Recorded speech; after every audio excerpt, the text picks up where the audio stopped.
That'll teach me to come up with a different word to say on recording. You gotta say the word. I gotta say the word. It's the only word we know. Hello and welcome.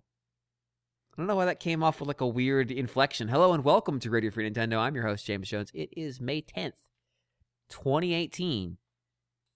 And I'm joined today by Mr. Greg Leahy. Oh, hoy hoy, everyone. And Mr. Guillaume Bayette. Happy to be here. This would be our 571st numbered episode of Radio Free Nintendo. I have to put that out there because occasionally somebody who's not here today will just flip out and go, well, there's like 700 of them on the feed, and then I'll have to yell at him for like we're getting to that time of year as well where the non-numbered ones happen with the E3 specials and all that. Yeah, we'll get like 4 of them in a row, and they're not numbered, or we'll number one of them because consistency, and then we won't number the rest, and it'll just be a fucking shit show, and we'll have to sit there, and the feed will break at some point, or somebody will be trying to upload a podcast without putting the bumpers on it as raw audio on our feed didn't ask us first, and they'll break the feed, and they'll do it from the press room, so like, well, I can't fix it now, I'm in the middle of a Majesco appointment, and you're like, oh, fine. But this year, I think I'm going to be that guy, so that'll be fun. E3 is like a month out, almost to the day. Yeah. And we'll have some conversation about what we're going to do around then. Obviously, we'll do a reaction show about what Nintendo announces, like we always do. We'll have some content from the show. I'm still trying to figure out who's actually going. But, you know, we've made it, boys. I got in with the Radio Free Nintendo name. We did it. Fuck NWR. We're free. We're free. Their very own independent cachet. That's right. My independent outlet. I'm going to get an email. I don't care. You can't do anything about this. John Lindemann's not here this week for me to blame for that outburst. He's too busy pretending to be a Caps fan to make me feel really nervous about the next series, which I want to go ahead and say, John, fuck you. So they won their series on Monday, and he's texting me like, "No, dude, they're gonna do it this year. They're gonna do it. You should be totally bought in." And I'm like, "Fuck totally you, no."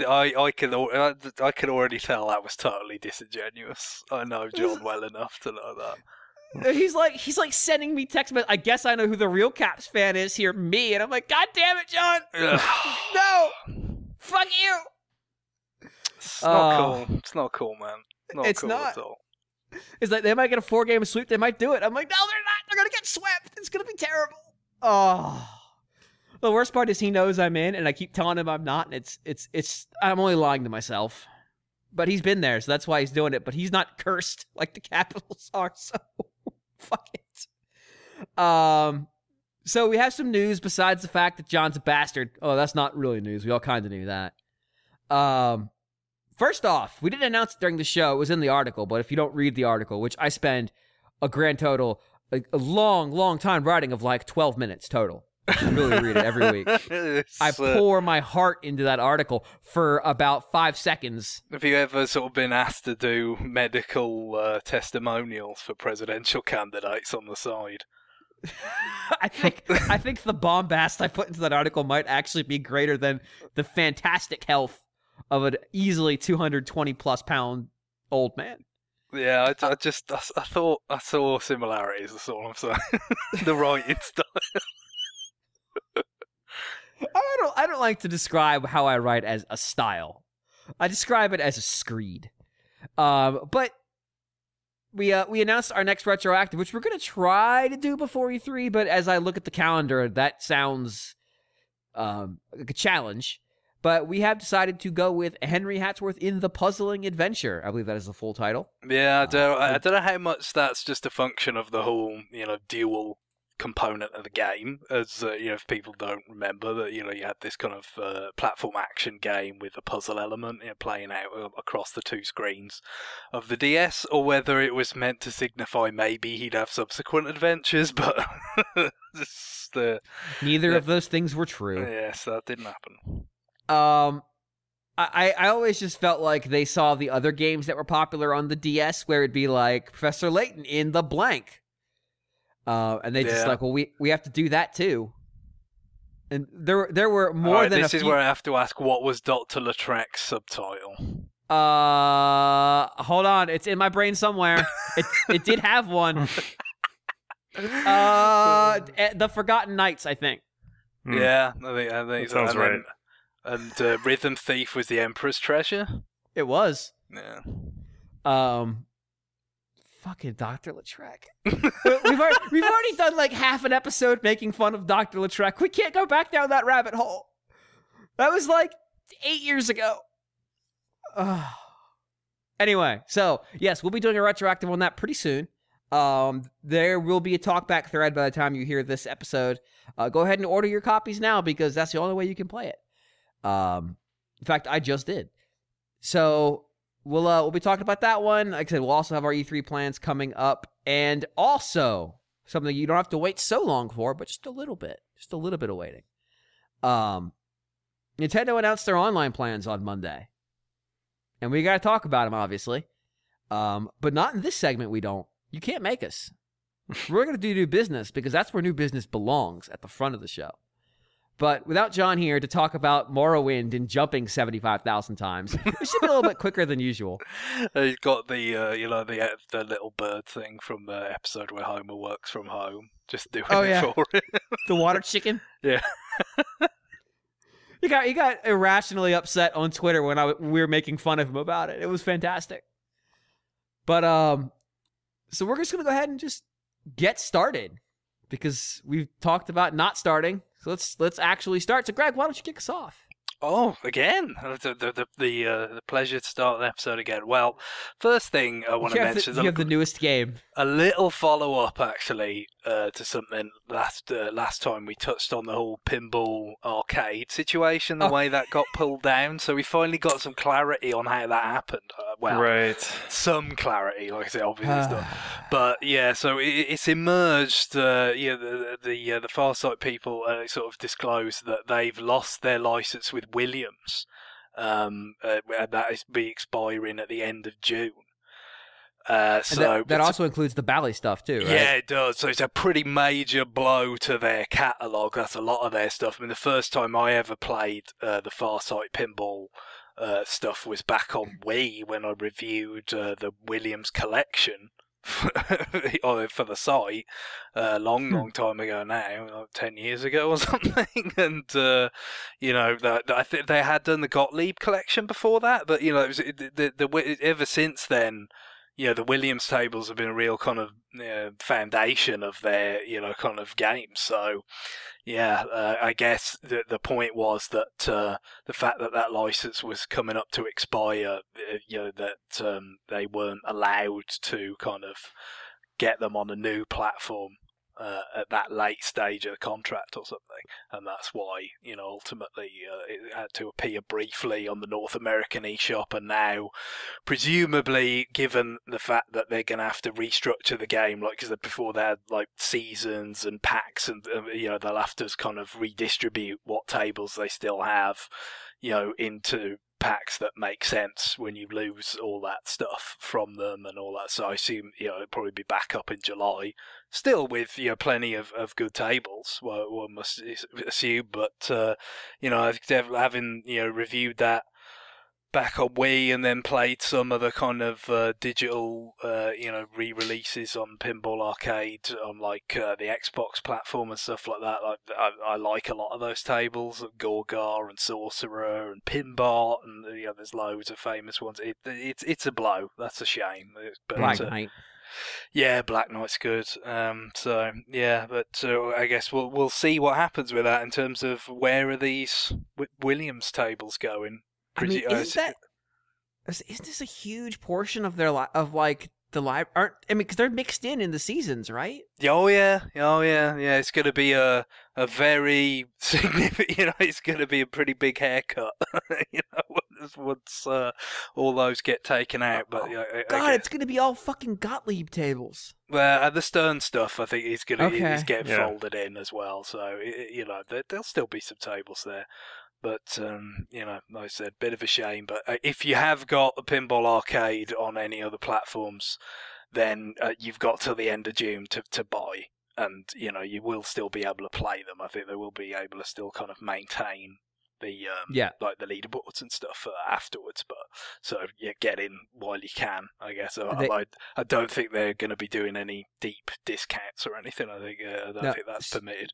So that their FAQ that came out around this announcement was they will be allowed to continue to support them. So if there's bugs and stuff, they can fix them. But they are contractually not allowed to give a discount on them. Yeah, which is just a bummer. So no like ridiculously deep discounts because it's the last chance that they'd have to sell it.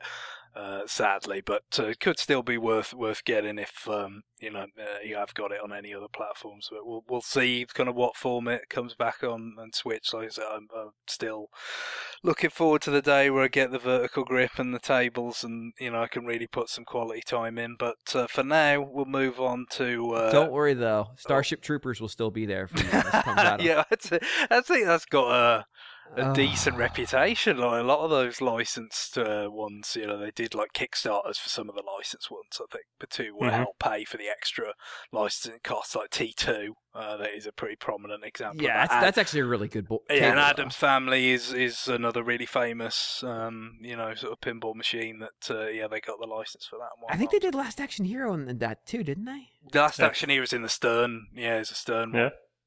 Oh man. Yeah, and of course Frankenstein. Yeah, of course. Yeah. Millions! It's Ken Branagh and Robert De Niro. Obviously, it's going to be excellent. I don't know what your problem is. Oh yeah, obviously. There's no way. One of the greatest stage actors of his generation, one of the greatest screen actors of his generation. What could go wrong? Is the answer everything? I think the answer is everything. It's not that bad. It's just not as good as you'd think it would be. It's terrible. It's. I don't know. I've been ages since I've seen it. Significant portions of it. Also, Robert De Niro has Billy Connolly's brain, if I remember correctly. But anyway, we'll move on to. That's not even related to the movie. That's just reality. You just took it one day, out of nowhere. The game I'm going to talk about is Shantae Half-Genie Hero, the Ultimate Edition. I had a weird kind of process thinking about getting this. I kind of touched on this when I talked about Mummy Demastered. I sort of enjoy way forward stuff most of the time. Not necessarily mad about it, but kind of usually it's worth getting when it seems interesting to my taste. And I really enjoyed Shantae and the Pirate's Curse, but kind of you heard from Guillaume amongst others, you had it out from the library, is that right? Mm-hmm. The original. I kind of rushed through it and gritted my teeth and did not enjoy a minute of it. Yeah, the Wii U... sterling review. The Wii U version, the physical Wii U version from the library, right? Yes. Yeah. I just say Talk about a unicorn. But that is an amazing library that has physical Wii U way forward games. So that sounds pretty comprehensive to me. Does the way forward team work there? I don't know. They had multiple copies. I think yes. Someone must have backed the Kickstarter. I have no idea how it works, but yeah. Anyway. Yeah. So. Kind of put me off from diving into it, but I still kind of felt like, well, I probably doesn't sound like I'd love it, but I would enjoy it, so it was like I kind of hesitated about the best way to do it, because some of the DLC stuff that came, a little bit sort of Shovel Knight style, but not, over as long of a timeline, and not as significant in terms of how different the content is, but as we'll get to, they had the Risky Boots mode, which was basically a throwback to Pirate's Curse in terms of the move set. They had the Friends to the End mode, which is kind of like Dawn of Sorrow Julius mode, where you're switching among 3 different characters, and playing through the levels again. And then most recently you had the sort of the different costume campaigns, where one of them is a sort of Mighty Switch Force kind of inspired mode. So all of these kind of seemed interesting to me, but I also thought there is absolutely no way I'm going to pay, digitally as well, where you've got no kind of back out. You can't kind of like pay, to the extent you could. I guess you could have bought the main game first and then see how much you like that before buying some of the other stuff. But like I said, it was kind of weird because having not played earlier Shantae games, which this is more in the style of, because it doesn't have the whole thing of like, oh, she's lost her magical powers and now she's got this pirate-inspired moveset that they had in Pirate's Curse. Mhm. You know, I didn't have any kind of like nostalgia for that or anything, but I was kind of thinking like, it may be the case that I'll like the DLC, particularly the Pirate's Curse inspired DLC more, because that's the moveset I know.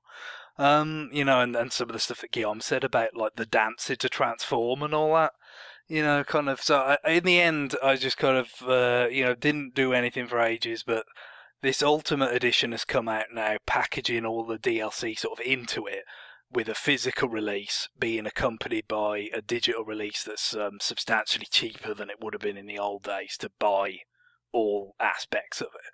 All the different DLC campaigns. So I went with the physical game because I just kind of felt like, well, if I get it, I could get it, I can sample all the campaigns, but if I don't like it, I can move on from it and still, get some of my money back kind of thing. So I've put plenty of time into it now, actually. I've done all the campaigns, and, I guess I probably enjoyed it a little bit more than I thought I would, but the problems, the sort of the kind of slightly less kind of elegant design and all that kind of stuff that I was led to expect, relative to Pirate's Curse, is there to be seen. Clearly, I mean, starting with the main campaign, like I said, the biggest difference for me coming from the Pirate's Curse background is the fact that she's gaining abilities that are based on dancing and transforming into animals and stuff, which are they're all very sort of cute,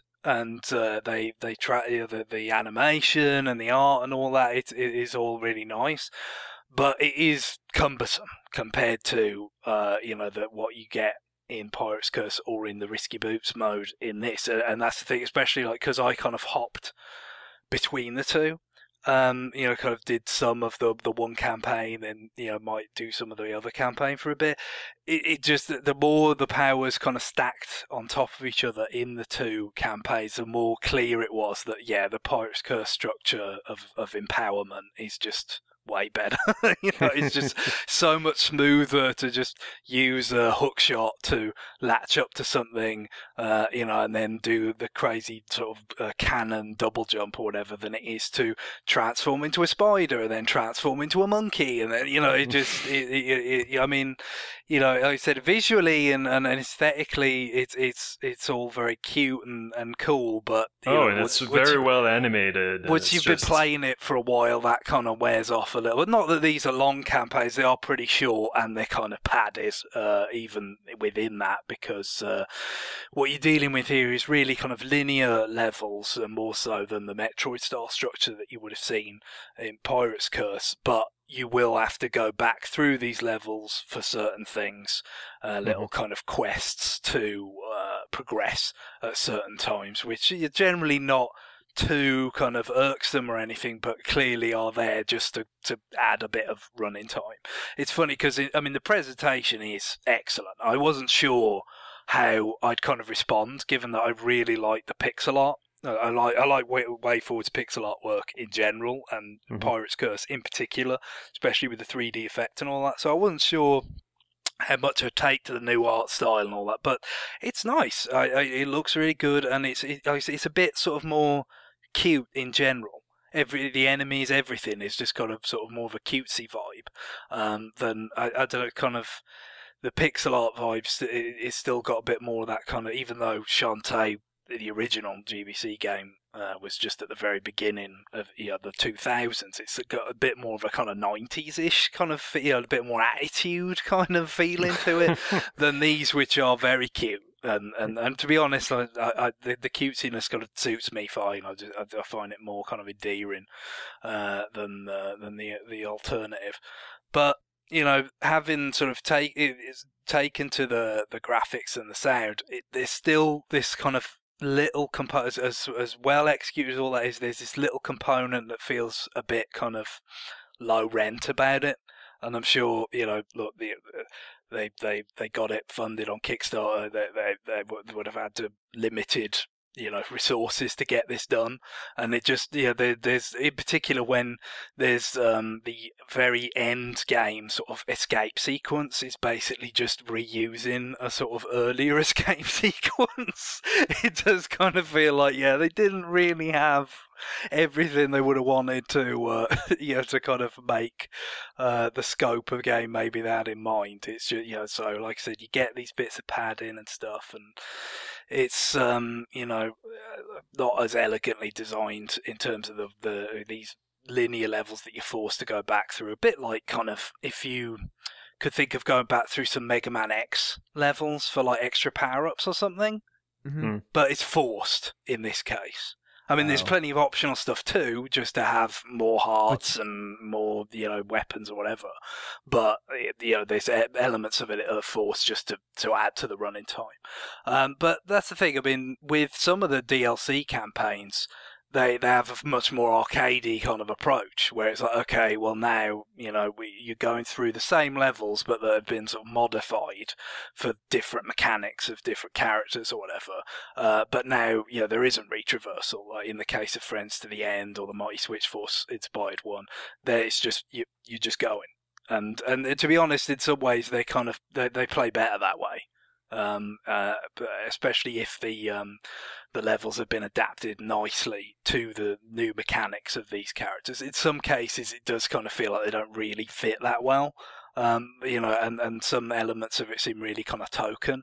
Like there's in these extra modes, a lot of the time you have these squids that are collectible, very much in the vein of star coins.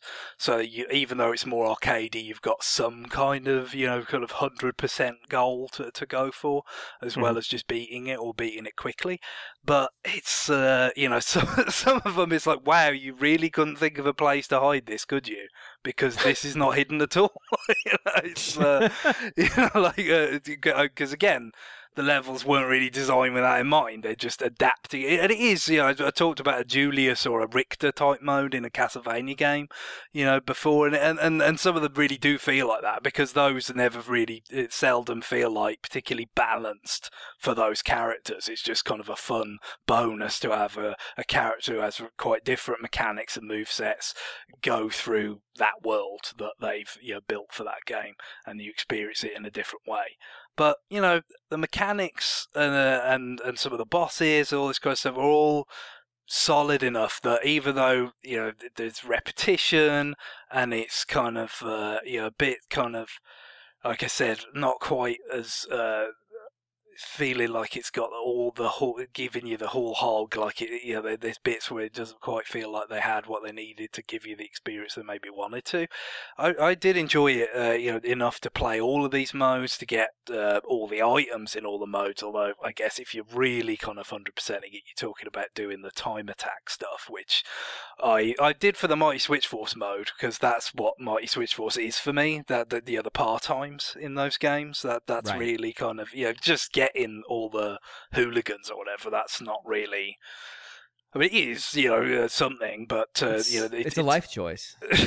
I mean, in this it is, because you don't actually have to collect the hooligans to progress, whereas in Mighty Switch Force you do, but it's a question, the part-time is the real kind of guy. Can you do all this stuff quickly enough to actually beat this time? That's what, especially with some of the earlier levels, that's where the real challenge is.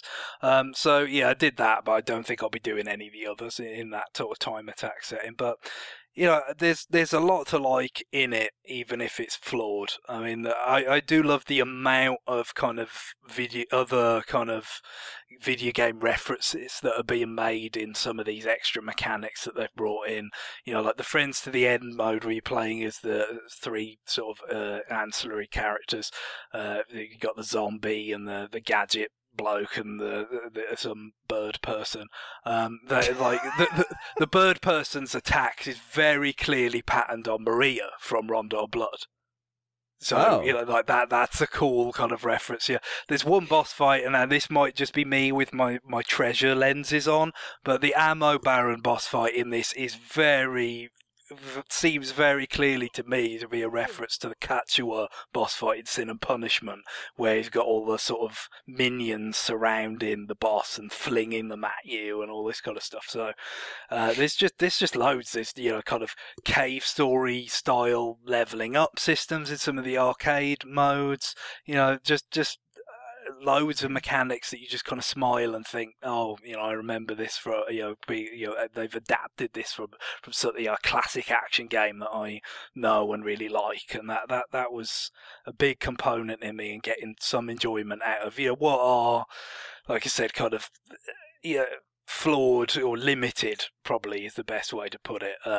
Extra campaigns, and even the main campaign is a bit that way. So. It's tough to recommend in a way, because it was tough for me to decide myself whether I wanted it in the first place, because it's a bit spread thin in a way. You kind of feel like the Kickstarter process, I presumably, that's the only way they could get this thing made. So I mean, and given that I enjoyed it, you have to be pleased that it did get made. But I don't know whether it did it that many favors in some regards, in that it kind of feels a bit kind of box ticky in some cases, like, oh, we've got this many transformations and all that, even though I was like, well, some of them are a bit kind of redundant, or couldn't you have collapsed this into one? Wouldn't that have been better? Or wouldn't it be better if some of them were just kind of more passive? Like, especially the monkey is so much faster and so much more fun to be than Shantae, but you can't, like, if you was actually going to sort of run around as the monkey all the time, you'd be constantly dancing to transform into it, and then having to come out of it. I could have seen that working more like in Bayonetta, which he turns into the panther. You just sort of do some sort of command to dash, and you become the animal or something. Right. It's a temporary thing. It's yeah, not a like I mean, transformation it just kind of feels like in some of these cases, it's like, well, when you sort of trying to get people to back it, it's more a case of, oh, look at all these things we're going to do, look at all these things we're going to give you, and it kind of, to give an to say, oh, it's going to have a lot of stuff in it, when like I said, it would be probably more elegant and more fun, ultimately more playable, to actually reduce those things down into something more efficient, and also just all these sorts of extra mechanics and stuff that are brought into the DLC modes again, but they're spread over playing the same levels again in most cases. I mean, in Friends to the End, there's a tiny little bit of an actual new level, although they're substantially adapted to use new things like grappling hooks and stuff. So it's not like they did nothing, and especially with Mighty Switch Force, they have to build all these sort of configurations of blocks to make it traversable with the limited move set that the Mighty Switch Force series gives you. But in terms of genuinely new levels, there's one in the Friends to the End that's basically all purple blocks.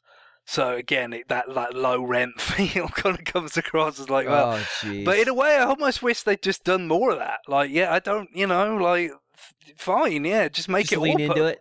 Yeah, if it's actually different layouts and stuff, I'm okay with that to some extent. But yeah, it's just these. There's a lot of nice ideas and mechanics in it that kind of ended up getting spread a bit thin, I think, by the nature of the project. And it's sort of layering on top of it by delivering on these goals that they had, and they're not as significantly different as something like a Plague of Shadows or a Spectre of Torment that Shovel Knight had. And of course, those guys with Shovel Knight have been working on that for so long. I'm sure. I mean, it's still not done. Yeah, I mean, yeah, exactly. King of Cards is still not with us. And I remember them saying King of Cards is going to be the less major. Spectre Knight is a more major revision, and then King of Cards will be more of a sort of variant on that. And implying it wouldn't take as long, but it's taken ages. You can forgive. Well, I mean, they've had to port it to new platforms, and all kinds of stuff's happened in the interim. I wonder. I'm sure there's plenty of good reasons. It's just, at the same time, Shantae Half-Genie Hero originally came out 2 years ago, I think. So it's not like they haven't been working on this for a good long while, but at the same time, we can also forgive them for not running a big mired in it for for ages and ages when they got other stuff to do. So yeah, it's tough for me to say how worthwhile it is to check out. So it still could be a good option to just download the main game and see how much you like that, and before you do anything else, because the rest of the modes are so leveraged on those level designs, and if you just don't particularly like them at all, then it would be tough to see what you'd get out of the extra modes. But at the same time, I don't want to kind of poo-poo the enjoyment the extra modes could give you, because the fact they do introduce some modifications to the levels and these different handling of the characters. I like to say in particular that the Risky Boots one has the moveset that I really like, and that kind of makes the whole experience more sort of smooth and instant. If you like the primary game to some extent, there's some value to be had in those extra campaigns. Cool. I do wonder though, like, so you've played. I know you said this earlier. I just blanked on it. How many of these games in this series have you gone through? It was just Pirate's Curse before this. So okay. Risky's Revenge and the GBC original I've not played. So the kind of aspect of it that's calling back to that kind of period of Shantae doesn't do anything for me. Yeah, I wonder, is there any consensus on this is the one? Pirate's Curse, I think, is pretty well thought of in that regard. Although, it's a bit different from the others because of the different moveset and stuff. But I think it's very well regarded. Because there was one right around the same time as Pirate's Curse too, right? No, I think that was just the Kickstarter for Half-Genie Hero. Unless you're thinking of the HD, kind of the port of the DSiWare game. I don't even know what I'm thinking. Yeah, because that's the thing. They've re-released the DSiWare game Risky's Revenge on, Wii U and a bunch of stuff. The Pirate's Curse you can get on Switch now, and I would still say that is, if you've not played any Shantae games, I think that's a great recommendation, to start with, because I just think it's got, it's more kind of dense in how enjoyable it is than this, even though you might think with more linear levels that, the sort of action would be more intense or whatever, but that's just not how it really works out.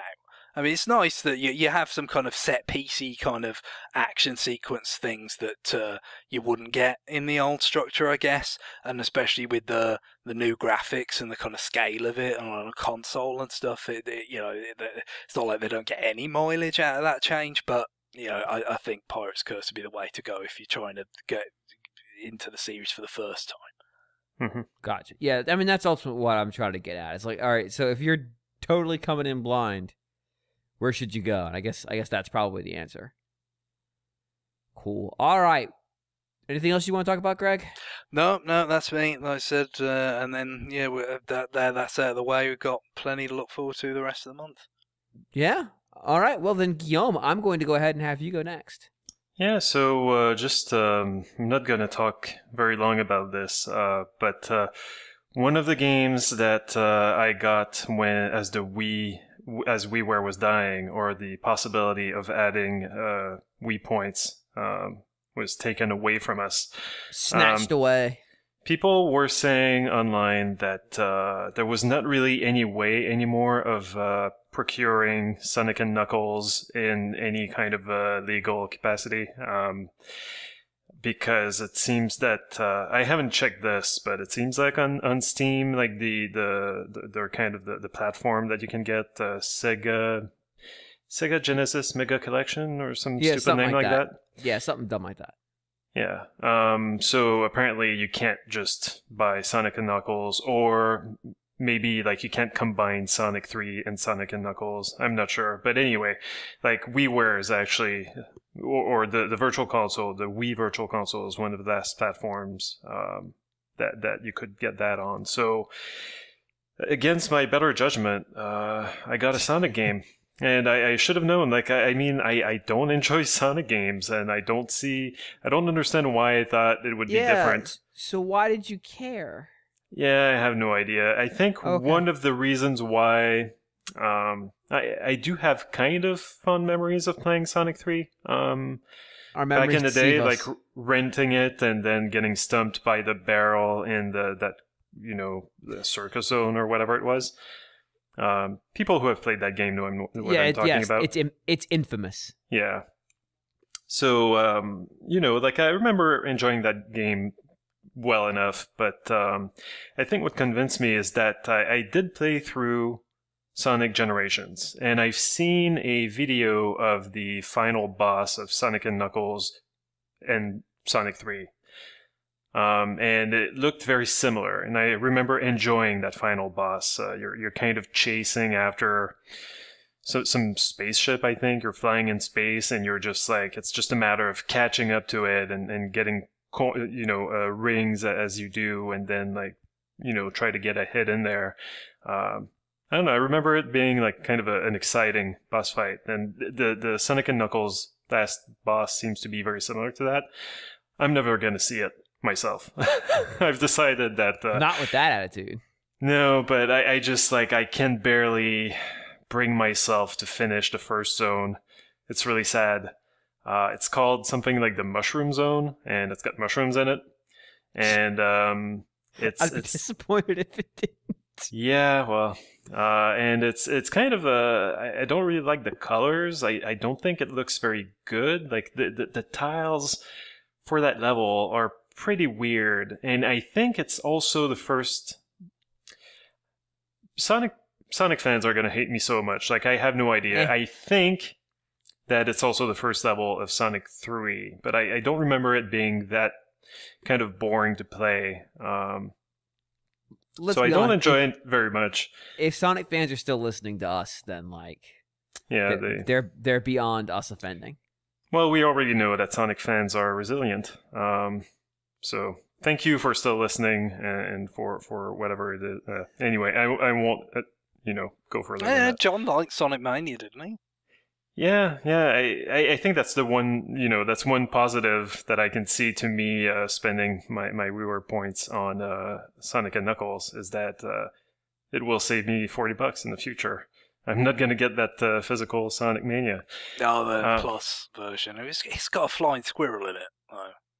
It does. It's got characters from Sonic the Arcade. You've always got to reconsider things when a flying squirrel is involved. They're just awesome. Just like, oh, look at me, I'm just a regular tree-dwelling... Oh, no, I'm a flying carpet. It's amazing. They're just awesome creatures. You laugh, but you raise a solid point. Yeah, well, he seems to play also like the cape in Super Mario World. I mean... That is pretty enticing. I think it's Ray is the name of the flying squirrel. He does look that, which is always appealing, whether it's Batman in Arkham City or a flying squirrel in Sonic. It's such a seminal experience, Mario World, for me, that I'll always be drawn to anything that has that mechanic in it. Yeah, but I don't know. Like, After playing as Knuckles in Sonic and Knuckles, like the whole floating... Knuckles has this floating thing going on. It doesn't add a whole lot to the fun, the kind in terms of mechanics. I understand that the kind of the cape mechanic is a little bit more involved, and so that might be a little bit more interesting, but I don't know. I've got my doubts. Anyway, all this to say...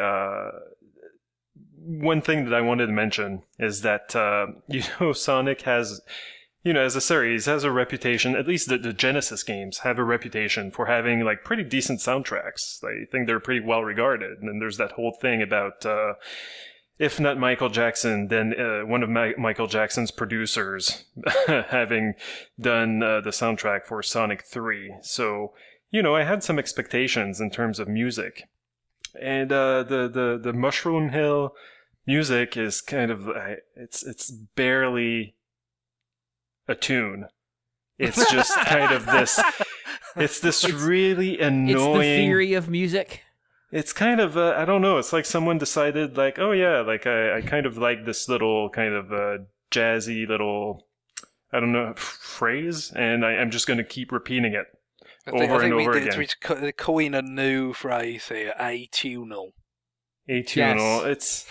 I don't know. It's very repetitive and very annoying, and I'm gonna insert it in this podcast. Oh no! Right here, because you just give in that way. I'm going to ruin this episode. Hold on. Like, No, normally but we do that with our mouths, not with the editing.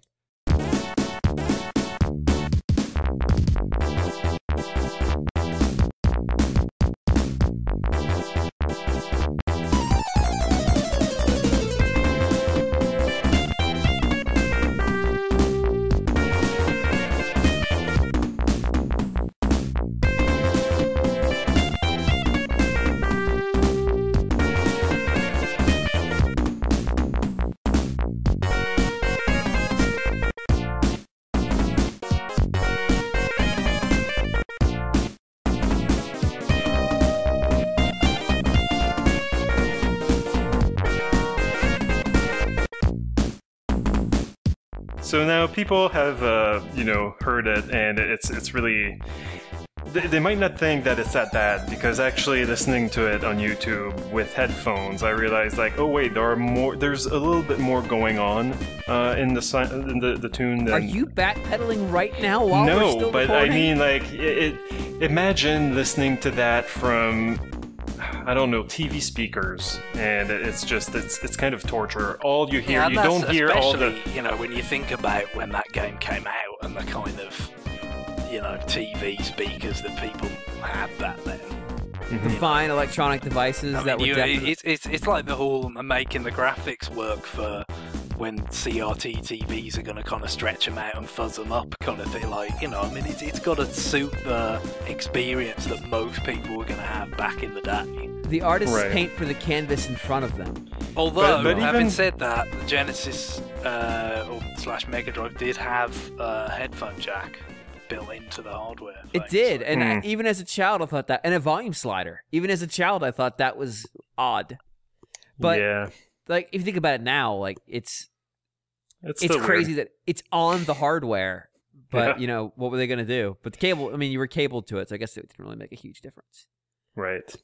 Anyway, so people might not, understand what the big deal is, but it doesn't sound great. Even like on my soundbar, like I could not hear kind of the background instruments, and it just all you hear is the do do do do do do do do, and it's just it's very trying on your patience. So, Anyway. if you want to prove that point, what you should do is you should just loop it through this entire segment. I didn't mean with your mouth. I just want you to experience some of what the listeners are going to experience. You do realize I listen to every episode of the show, right? Yeah, I'm just making sure I'm being thorough. In the moment. So, anyway, I'm probably Guillaume's trying not to give going to us stick with it. Stockholm Syndrome in the segments. That's fun. So yeah, Sonic games are not for me.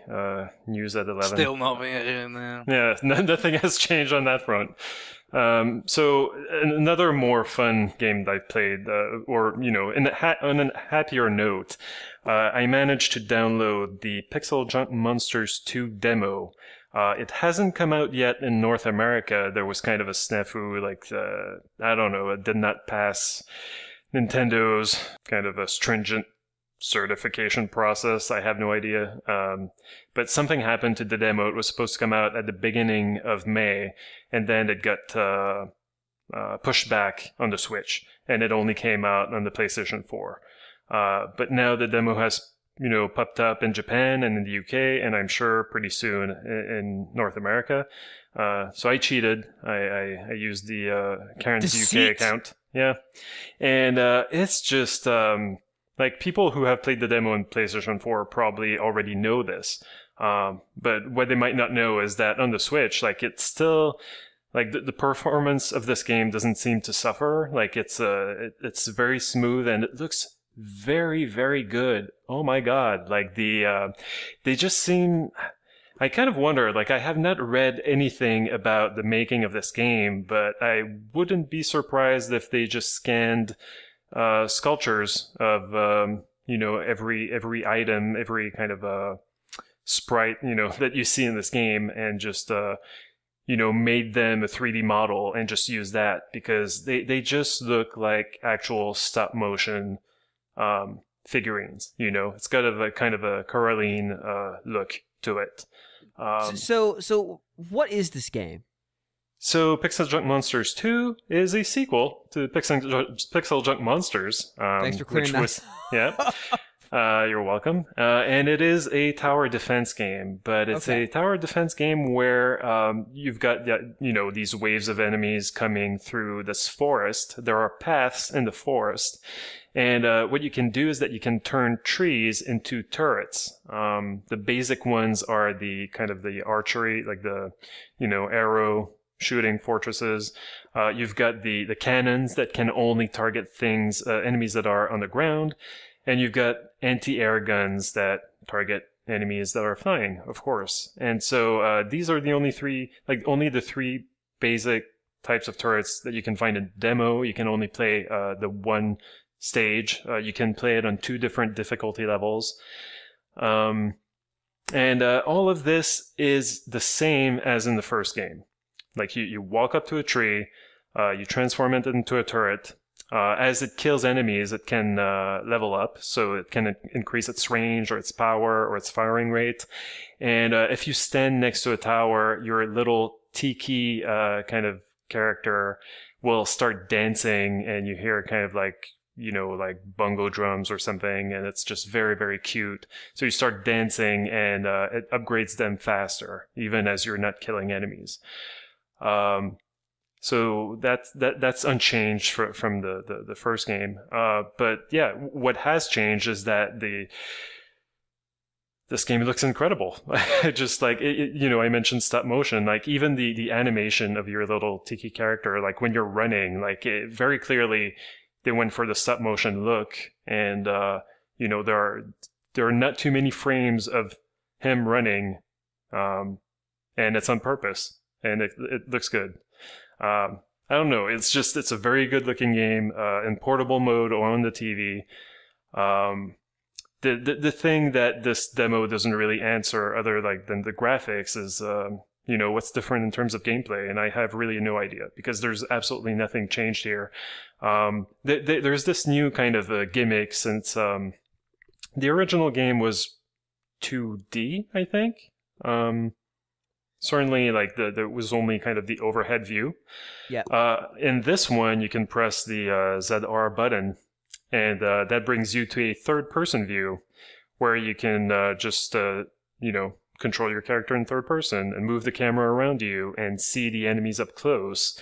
And it looks amazing, but it doesn't seem to have any functional advantages to it. So I find that a little bit weird. I kind of wonder if there are going to be, in the full game, either, I don't know, maybe your guy is going to have a weapon. I think that there are spells. Maybe you're going to be able to cast spells from a third-person perspective. I've got no idea. But yeah, it just it's cool. I think it was worth implementing if just for the fact that it looks fantastic. What's a little bit less fantastic is that when you're in the overhead view, which is the view that you're going to use the most, when you kill enemies, they leave coins and gems behind them, and you have to pick them up before they disappear. And those can be a little bit hard to see. And what makes the matter worse is that there are trees everywhere. Stuff can find itself hidden behind trees, and characters also, like the monsters, as they march towards your base, or can be pushing those gems and those coins out of the way, out of the path. So making it even more likely that you're not good, like they're gonna push the coins out of your view. And when you're in overhead view, you can't, the camera is a little bit down, it's a little bit angled. So the trees hide the coins, and you can't, move the camera around. So that's a little bit annoying. Like you can use the right stick to look in a certain direction, kind of push the camera further away from your character, but you don't rotate it. And I kind of wish you could. And maybe the third person view was meant to palliate that. Like, oh, okay, I can't see where the coins have gone, let me switch to third-person view, but it's not a good. It doesn't really work that way. I mean, like as soon as you go into third-person view, it's kind of disorienting, and you don't like the camera is pretty close to your back. So like if the coins are in the middle of a wave of enemies, then you're kind of you might not see them anymore. Like your field of view is not wide enough to see everything that you need to see to go get the coins safely. So I don't know. It's a little bit irksome, I suppose. But overall, like it's a fun demo, and there's no reason not to download it. And if only like to gawk at the visuals. And that's a good reason as any. Yeah, I'm not the hugest fan of the first PixelJunk Monsters. I think it got too damn hard for me. So I don't know if this one is a little bit more forgiving. But I'm already planning to give it a shot because I don't know. It's I want to see more of Q Games. Q Game Studios' games. It's fine. You want to see more Q Game Studio the productions. Games of Q Games Studios. Yes. Yeah, because like if they could bring like PixelJunk side scroller, which was kind of a shmup, or PixelJunk Shooter, which was this cool little exploration game with like that played a lot with physics. Like I would love to see them port their back catalog on Switch, and yeah. So I don't know. You're port bagging right now. Yeah, already. But there you go. In the meantime, I'm going to be playing PixelJunk Monsters. Perfect. All right. Well, I'm going to close this out, and I'll try to talk pretty quick because I don't have a lot to talk about here. I just posted a review right before we recorded of Immortal Redneck, which came out today. It is it's a first-person shooter. It's kind of set in the early 90s style of first-person shooters where you're running through rooms full of spawning enemies. When they used to be called corridor games over here. Yeah, exactly. And you have a character that is of some type of like stereotype or very one-dimensional character who spits out one-liners while killing waves and waves and waves of largely identical enemies. Initially, I thought like, oh, this is kind of like Serious Sam, but the way you describe it, it's more of not a dungeon crawler, but I mean like you have to find your way through these rooms. Yeah, it's maze. So it's definitely got some of this. I mean, Serious Sam is working the same source material in that respect. It's definitely got some of that in there. Serious Sam is also sort of targeting that same era of game. But what this game has that Serious Sam doesn't is it also has roguelite elements. Not roguelike elements. In that the stages, the map is trying to the best way to put this. The map is comprised, basically you're trying to climb up these pyramids, and there's 3 of them. And once you get to the top and beat the boss at one, you unlock the next one. And in the middle, there's a stage that's got a boss. But basically, every floor of the pyramid is assembled from a set of building blocks that are pre-designed rooms. How those rooms are configured and what's in those rooms is random. So the rooms themselves are pre-built, but they may be assembled in some random pattern or from the starting point to the end. Your goal is to reach the end of each floor so that you can get to the next one. And then on the boss floors, it's to find the boss room. As you go up the pyramid, obviously, the floors get smaller because it's a pyramid. It's sloping in on itself. So, but the enemies go up by percentages every floor. So it'll be like, enemies are 20% more damage and 30% more health now. You're just sitting there going, shit. And the goal is to clear out a pyramid and then get to go to the next one. When you die, I don't say if, when you die, you start the pyramid over. And like the first pyramid is 6 floors, if I recall correctly, with 2 bosses on it. And so what you end up, and I haven't cleared the second pyramid, But like I've put enough time in the game, I know what I'm dealing with. But I'm just stuck. So at the end of each run, you get all the gold that you collected because as you kill enemies, they drop health or ammo or guns, or most importantly, they drop fucking gold. And you take this gold out and you spend as much of it as you can buying upgrades from a skill tree. So you can, this is some rogue legacy stuff. You up your health, up your health, up your health, and then each time you upgrade, the cost goes up. Upgrade the damage to your weapons, buy special power-ups that go on the character. You can buy, they call them Favor of the Gods. They're really just loadouts. So, like, they'll give you a special power that you activate with the A button. So, for example, one of them, it turns all the items that are currently dropped on the ground into health items. One of them, I think, lets you fire your gun super duper fast. Stuff like that. One of them shoots a lightning ball. Like, they're not super different. They also affect the stats differently of the character, so your health and damage and stuff. And if you don't use one for multiple runs, like it'll start to gain buffs on it to try to incentivize you to use it next time, because you pick that loadout right at the start of the run, and then you're locked in. And they have different starting weapons. You could pick up weapons throughout the dungeon, but you're usually going to be using the starting weapons the most.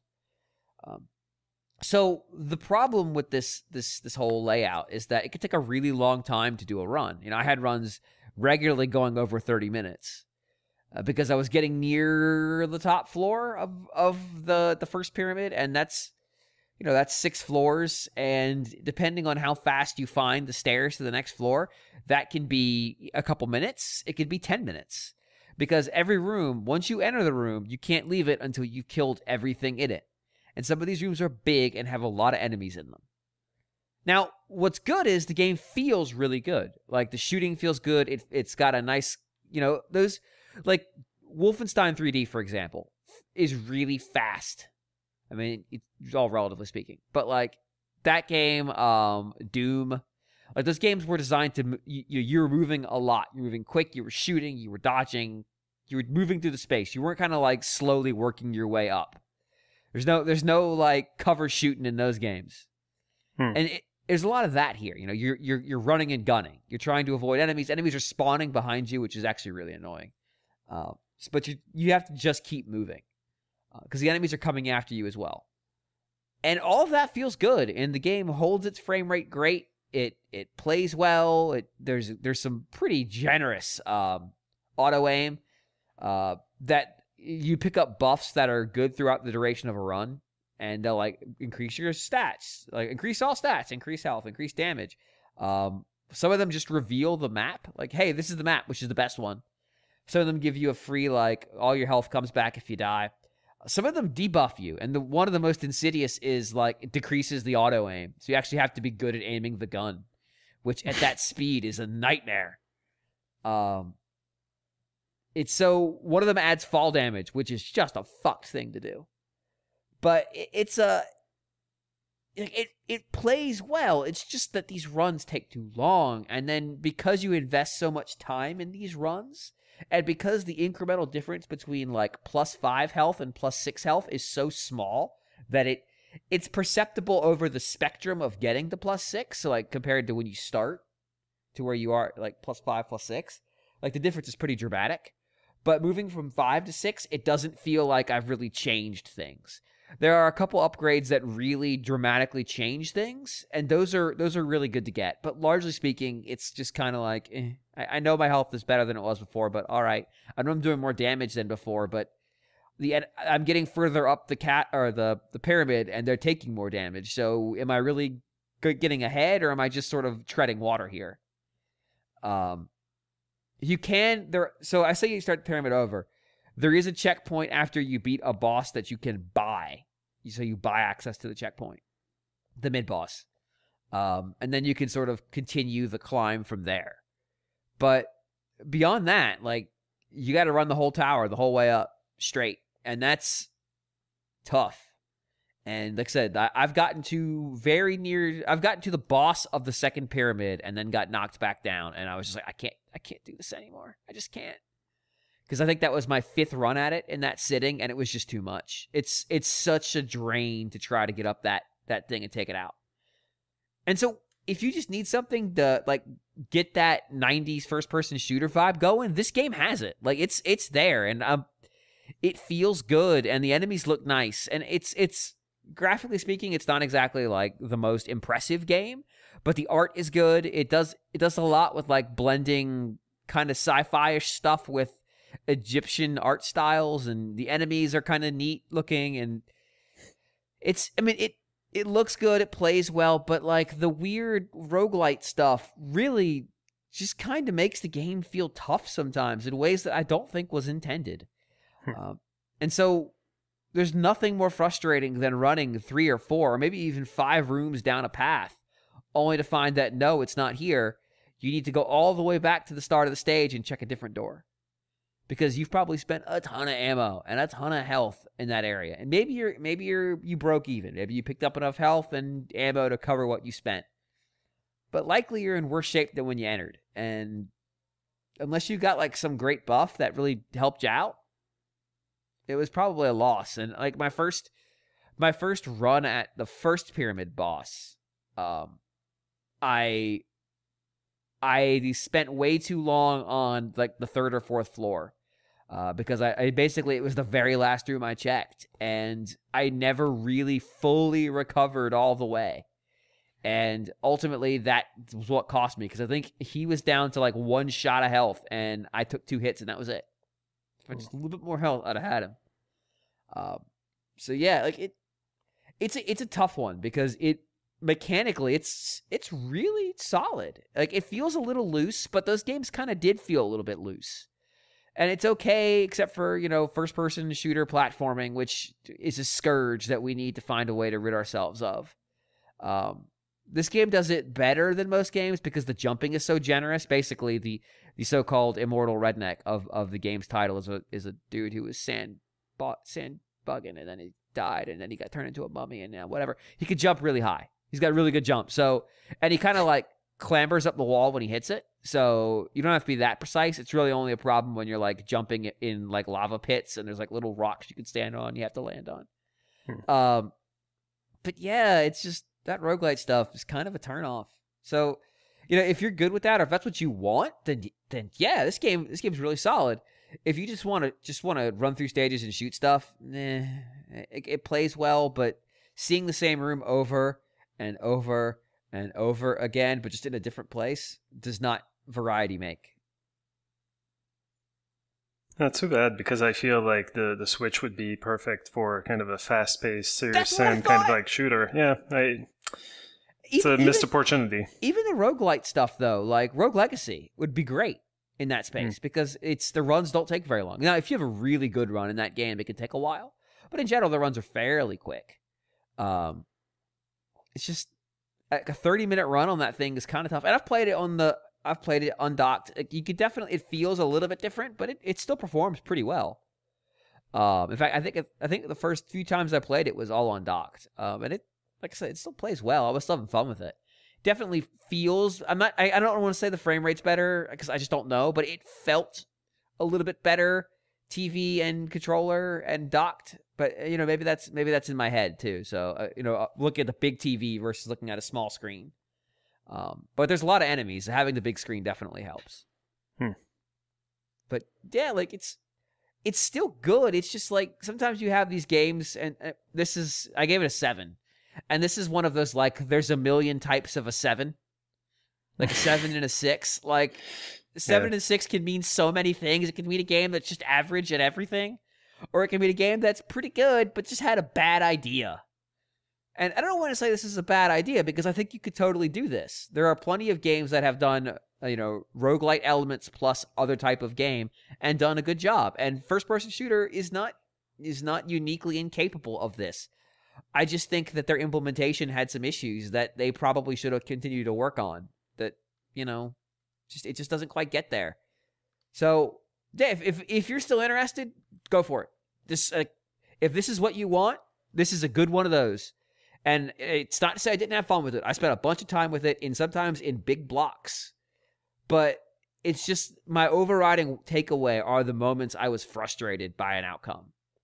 Right. And it's not the moments of triumph that I had. And definitely when you beat that first boss I don't even mean the first pyramid, just the first mid-boss. Because you've probably done 20 runs to get to that point. When you beat that first boss, it is fucking gratifying. You feel good. But then when you die and realize that because you didn't buy the upgrade that continues you from there, you have to run that whole part of the dungeon again. Maybe you didn't even know there was an upgrade you could now buy. It's immediately all of that gratification is gone. And you're just like, oh, that wasn't a checkpoint? Even though the graphic looked like a checkpoint? Oh. So, yeah, it's... I don't want to dissuade someone who's interested from playing it. Because, like I said, it is functionally a good game. It's just, buyer beware. And it seems like maybe it's some of these problems they could iron out with a patch. Kind of just rebalance the game a little bit. Yeah, if you were to change some of the power-ups, so things like the reveal the map shows more often, or make it... You can buy between the runs, there's a store and there's the skill tree. And you can go to the store, you can go to the skill tree, and using the same currency. There's a really cheap item in the store. It's 10 gold. Which is actually one of the units of currency is 10, like that drops is 10 gold. That makes the map exactly the same as it was during your last run, which again is something like Rogue Legacy also has. It's a kind of a normal of roguelites. But it comes with the cost, which is that you won't pick up any gold during that run. So I was taking a run at the boss, and I bought that thing because I didn't care about picking up gold. I just wanted to get to that boss in as good a shape as I could. Now I avoided all the dead ends. I was able to just beeline straight to the boss. And in that one case, it was good, except the boss got me right at the end, so I lost everything. And I didn't get any gold at all, 0 gold, so I couldn't buy that item again because all the gold you don't spend when you go back into the pyramid is taken as a, quote, offering to the gods. At which point your redneck character, because he is the main character of one of these styles of first-person shooters, exclaims, like, damn taxes and the government and something. He's got lots of Duke Nukem style like one-liners, although they're not like Duke's. Right, they're not stolen from Sam Raimi movies. And they're not like Lo Wang style ones either. Like woof, woof. But they are to his caricature. They are appropriate to that. They're him talking about this, not being in Kansas anymore, which fuck it. They're him talking about booze and driving buggies and blowing shit up and just stereotypical redneck stuff delivered by a stereotypical redneck voice. It's barely there ultimately. It's just they probably could have done something more funny with the idea of this guy being turned into a mummy that they just kind of didn't. But whatever, that's not in the vein of these style of games, so I get it. But yeah, like I said, reviews on the site, but I pretty much just repeated what I said in there. I basically just read you all the review. Could have just turned this into an audio review and we could have done that, but that's okay. I couldn't talk about it before now because it was embargoed, so you guys get it after the review's already out. It is what it is. Wonderful. Yep. All right, well, that is going to do it for New Business. When we come back, you can pay us. So for all of us, it's going to be $34.99 to hear our thoughts on Nintendo's new online policy. Or online plan. Policy, fuck. Stay tuned. You finally accepted that we are your family. No, although Seren, because John's not going to hear this, it's fine. Seren did suggest that I could talk John into splitting the costs of a family plan, but make myself the parent and then put parental restrictions on all his games. Wow. So that and more devious ideas when we return.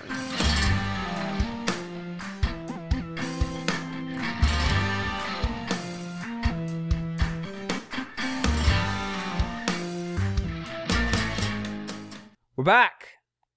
Listener mail. You can send your email to rfn@nintendoworldreport.com. This is something that we ask you to do all the time. And again, I want to give a thank you to people who have done this because now we have a nice email backlog and we are now responsible for doing something about it. But Nintendo had other plans because they went and finally announced the plan for their online plan, I guess is the way I have to say that now. Only delayed once, so we now have something about the online service that has been announced. successfully on time. If you excuse the previous times they're supposed to have announced it. But anyway, Greg, would you read the email, please? Yeah, so Anna writes, Hiya guys, I'm curious. With Nintendo announcing a few small specifics about Nintendo Switch Online this past week, what are your thoughts on future retro games with added online compatibility being added to the service in the future? For instance, we know a handful of NES games will be launching with the service, but do you think Nintendo will do the same for Super NES, N64 and GameCube titles too? Also, I love that James was totally wrong on this concept a few episodes back when you guys discussed this very idea. Boom. Suck it, James. First off, not totally wrong, because among the things listed that was talked about here were like high scoreboards, which are definitely fucking not, because this is system-level emulation stuff. So, no, I said they're not going to go in there and touch the games, and guess what? They fucking haven't. I don't know. I still think I'm right. That's what I said. I said they will not go touch these games, and they sure didn't, because what they have implemented instead is online games do have which you could do on some old emulators, but it always sucked. Where the multiplayer is like different controllers are essentially mapped across the two systems, or the pass and play, which I might use once ever, which is you basically can pass control of the game back and forth between two people online, then I guess you watch? That's one thing that I was wondering about out loud on Twitter. Like I will, I will gladly admit that I am out of touch. But like you're I'm out of touch. It's the kids that are wrong. No, I will admit that I'm out of touch, and I don't even look at YouTube Let's Plays. So like I've never even considered looking at a stream, and but first off, secondly, sir, I hear that their popular. stream is a corker. You missed out there. I really couldn't imagine 6 hours of suffering. I won't. I'll say this, man. I struggle to do it with someone I didn't know. That's what makes it a Pete. Is James? I know him. I'm hearing him suffer. That's thanks. That and seeing him suffer. Through. You get the extra sensation.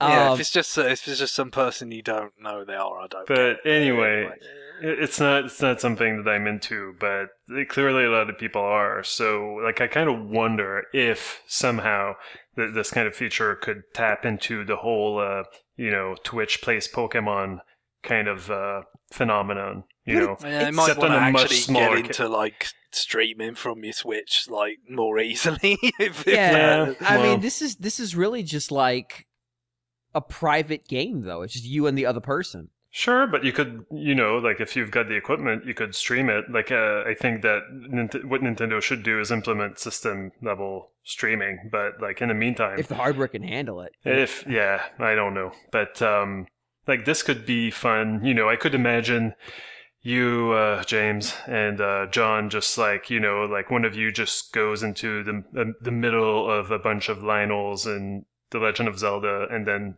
pass the controller to the other one. Well, for the NES Legend of Zelda, we will do that, yes. Yeah, well, I mean, yeah. The Lionels exist.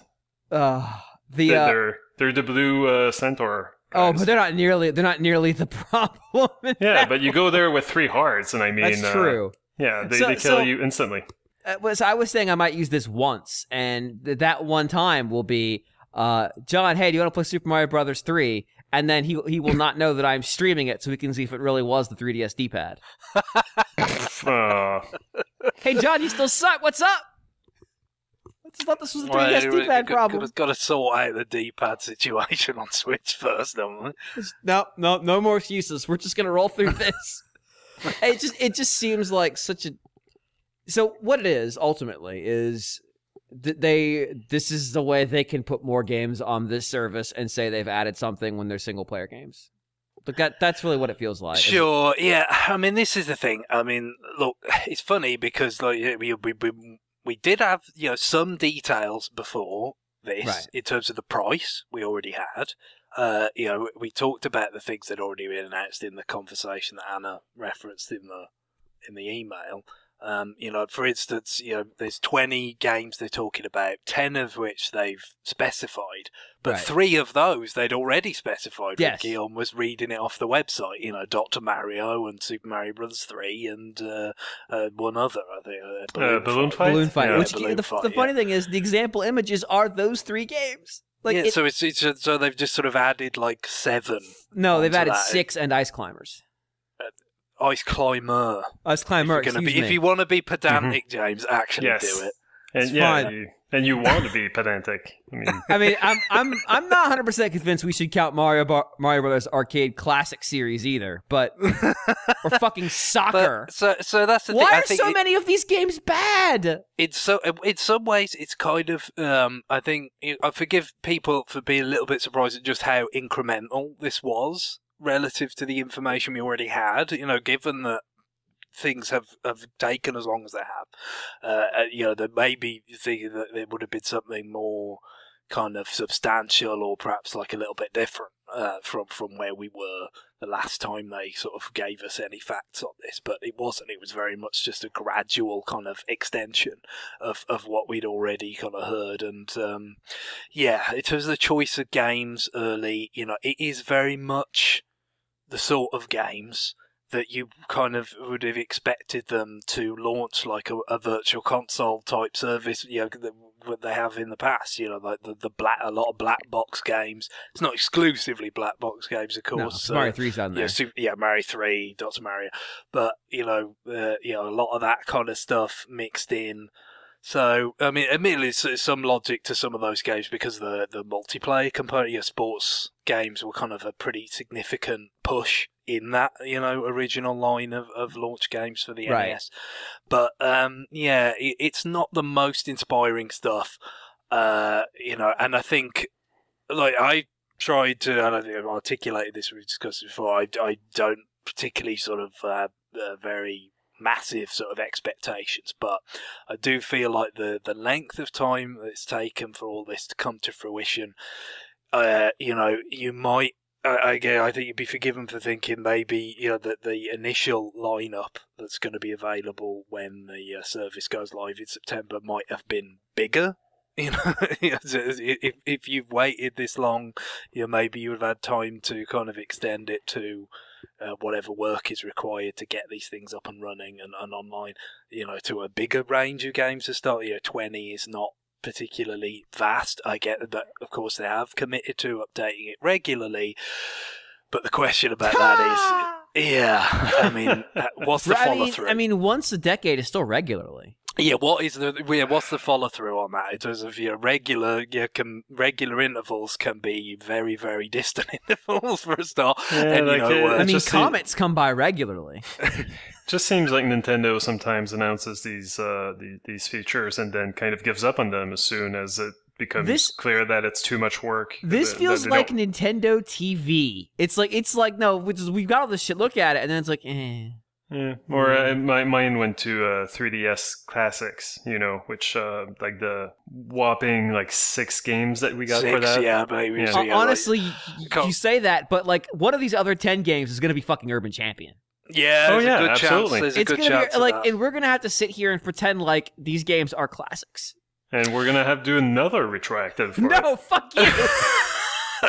We will not. I mean, sure, the six of those. I mean, it was kind of weird because Xevious was one of them, right? Yeah. Which isn't even really kind of theirs so much, but and then Urban Champion and Kirby. Was definitely the most advanced of the bunch. Yeah, that was pretty cool. But in the end, it was got Sega that really kind of picked up that notion. Right, they did a more than ton of anything, them. wasn't it? Nintendo did kind of maybe they just didn't see the sales they were looking for, and maybe it was more trouble than they thought it was going to be. To put those 3Ds. But I mean, I wouldn't rule out some of the same dynamics being in play here in terms of it's an interesting one, isn't it? How adoption fares of this new service and how that would interact with the way they'd update it is an interesting notion, because you wonder if they get the sense that adoption's being driven by people wanting to play Splatoon, Smash Brothers, whatever else is coming down the pipeline. as well as the catalog stuff. You know, the like Mario Kart they already got in there.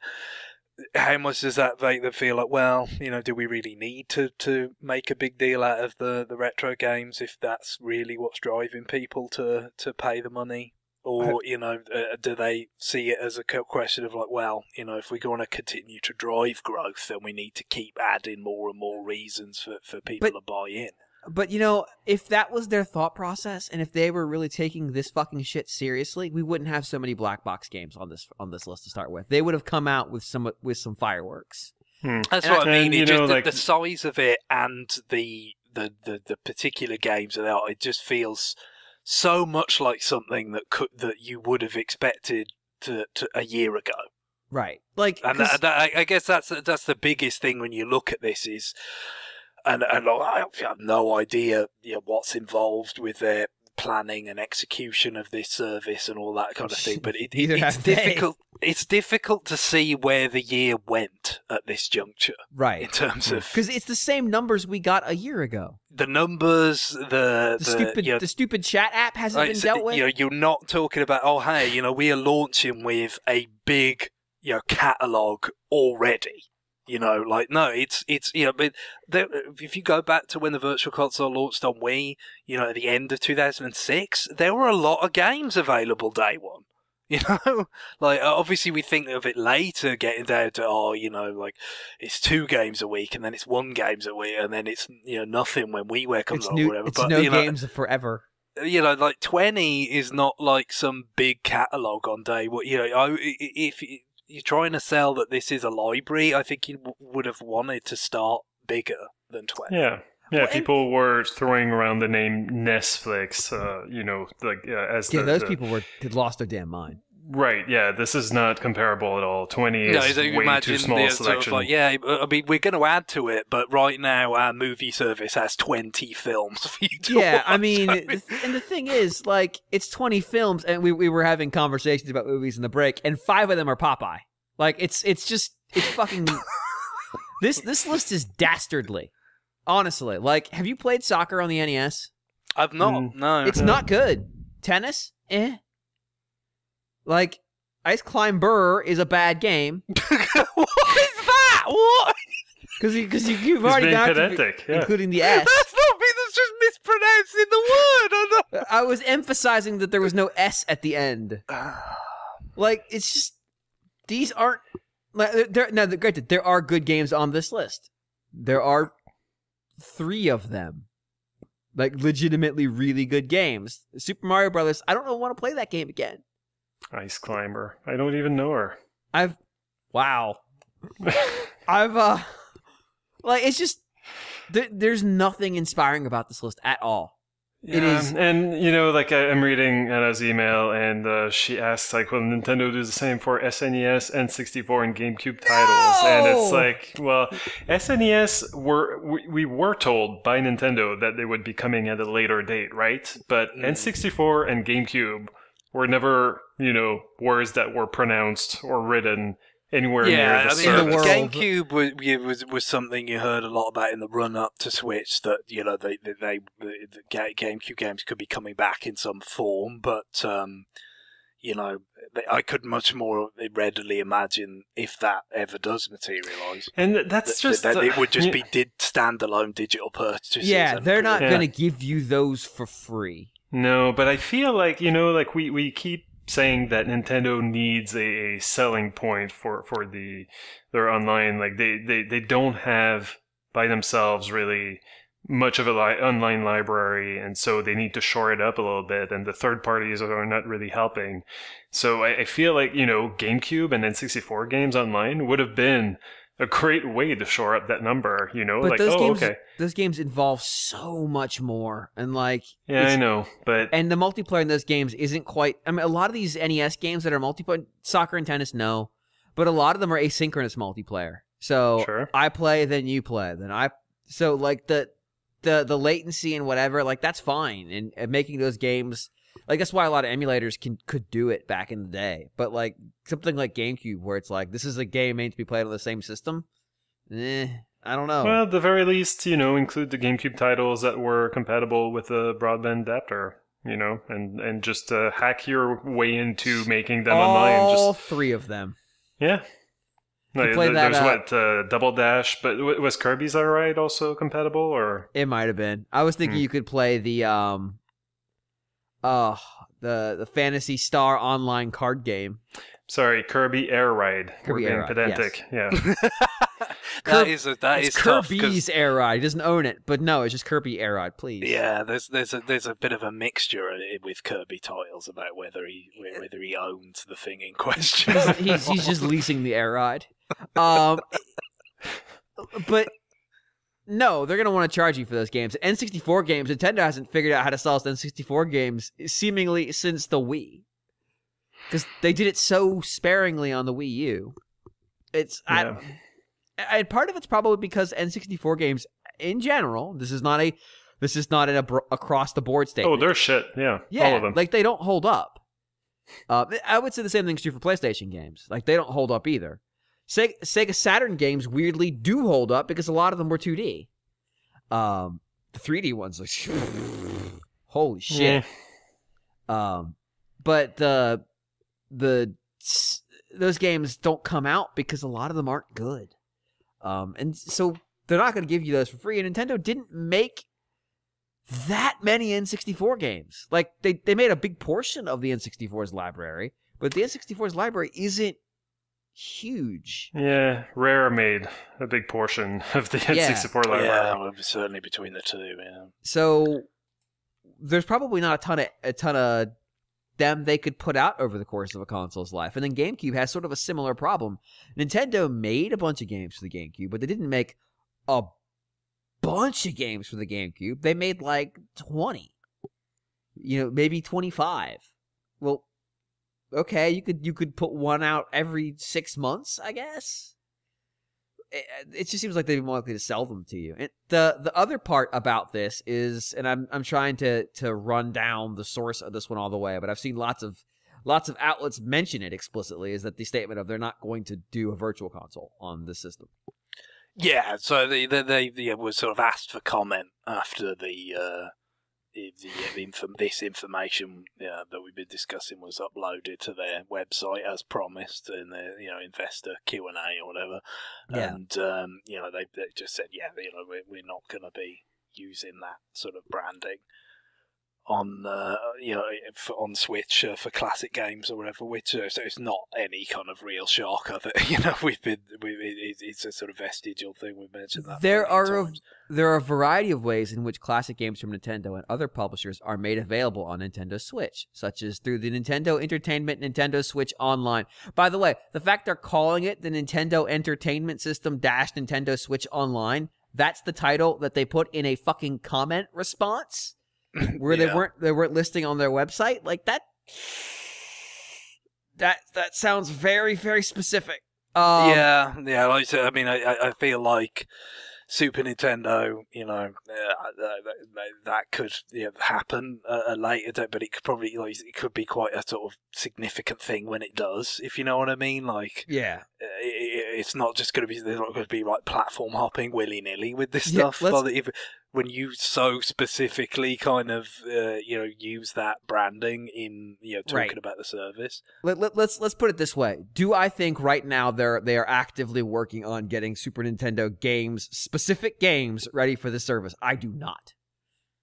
Like I don't think there's a team right now. Okay, we've got to get what would be the black label equivalent of Super Nintendo games.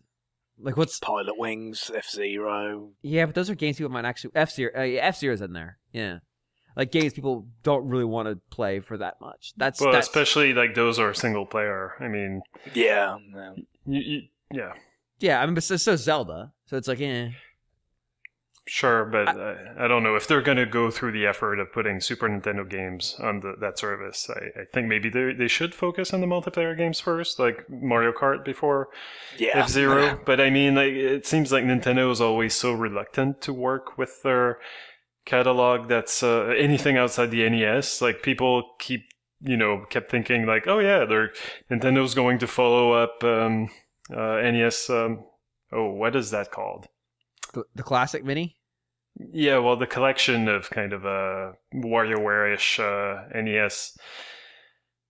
NES Remix. Remix. NES Remix, yes. Yeah, so people were like, oh, well, they gotta make SNES Remix. And, Nope, they made NES Remix 2. Yeah, and then they collected them together, and then, yeah. They made a collection of this collection. It was fucking amazing. Yeah, so I don't know. NES Remix, and they've been true to that so far. It was the last. Right, NES it is the remix. ultimate one. Yeah. It hasn't been ported to Switch yet, so. So yeah, I wonder, like, they just. I don't know. I don't know if it's because they see the numbers, like they saw what the various games sold on Virtual Console and saw that the NES just trounced everything else, or if it's just that much harder to emulate SNES I games. tell you what, I mean, online enabled Super Mario Kart would be a lot more persuasive to a pretty broad section of fans than anything that's in this list. Mario Kart 8 has like a 35% attach rate. Wouldn't you rather play that than the Super Nintendo Mario Kart game? That's true, but for people who are real fans of that original game, I think I didn't play it until Virtual Console, so I can't count myself among those people. But I could imagine that there would, however much I might like the current Mario Karts, there'd be a real kind of appeal of playing that again, but now being able to do 2-player online. If they haven't got the chance to play it with somebody locally. Maybe. I actually did grow up a fan of that game, and I don't think I could go back. Really? I played it with, in the SNES Classic. I'm not mixing up anything, right? No, so the SNES Classic. I don't think that one's... Yeah, the Mini. Right. So I played that with Karen, and I mean, it still holds up. Like, I was having fun, and it was her first time playing it, and once she grasped the differences between that game and, the newer Mario Karts, she had fun, and... Yeah, I don't know. Like, it's not that it's not fun. It's just that, like, all the, like, the sense of speed, the sense of, like, it's just not as, I don't know. It's got a great soundtrack. It's got it's more of a racing focus. Like, there's no blue shells. There's it's got its charm. Yeah, I don't know. I think that would be. Look, I mean, I'm not saying set the world on fire, but. I think it would be a lot more persuasive than anything that's in this list currently. And thinking about what the next 10 NES games would be, or the 10 after that, or whatever. I kind of feel like that Super Nintendo, kind of lineup is. I feel there's more games in the Super Nintendo lineup that actually really take advantage of this kind of expansion of the to online play. Maybe, like, I don't know. It's just like I don't disagree with that point. I'm just still sitting here wondering, like how much are they going to put in? Because I feel like if they were really putting in the effort, this wouldn't be the first 10 games they announce. Even if they're in the first 20 that they're going to release, like. The very first game on the list is fucking NES Soccer. It's like, come on. Jeez.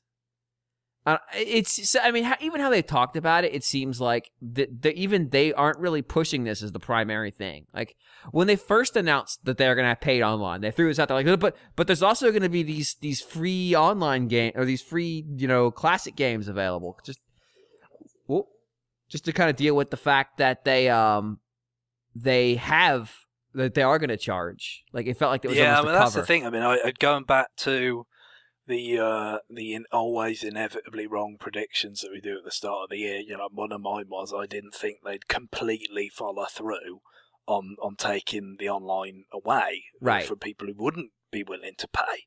But this, they are following through. So, I mean, admittedly, like they've said, you could still have access online leaderboards and stuff for games but actual play. They basically mentioned all their games that are confirmed to be coming out before the service would go online. So that includes stuff that isn't out yet, like Mario Tennis and Sushi Striker, but not something like Smash Brothers, which it would seem would be a logical thing to come out alongside this to drive adoption. but we don't know when it's coming out yet. Yeah, I mean, there are some people speculating on, oh, it's on the list. It must be. No, my sweet child. There's just no name announced for that game yet, so they don't put the name. True, yes, it doesn't actually have so they the haven't name put the game in the list. It's gonna be behind the paywall. Yeah, there's just the stuff they mention is stuff that's either already out or that has a hard date to be out before this online plan comes into effect. Right. Smash Brothers doesn't even have a name, so I mean it's this year, so it'll be fairly soon after the service goes up, provided they stick to that. And like you say, it would make sense to be something that pretty much coincides with it, really. Especially because there's going to be a demo period for the online service. Not the current existence we've had for almost 2 years. That's a different demo period. Also been described as a demo period. This is like a slow motion catastrophe. Like, it's just every time they talk, they end up saying something else completely asinine. But the point is they have crossed that line, and they are doing it in this awkward timing of when the system's already been out for a year and a half, and people have been playing Mario Kart, people have been playing Splatoon 2. Arms, and it's getting taken away. I kind of thought they wouldn't follow through on that because it might have been a bit unpalatable at this stage of the game, but they are. I think it's going to be interesting to see how much blowback there is, and how they react to that. I think it might be difficult. They need to be careful. I mean, if I was in their position, I would be very carefully strategizing about how to respond in the proper way to the inevitable complaints that are coming. Because however justified you think the complaints are or not, considering that Sony and Microsoft have been charging for a long time and they've been charging more and all this kind of stuff, people are going to complain, however, on whatever basis, and they need to handle it properly, respectfully, and clearly, and not like coming off as like condescending or anti-consumer or anything like that. It's a fine balancing act to strike, and it's going to be over different regions and all this kind of stuff. But they really need to have their plan of action ready for when that happens, because they haven't done this before.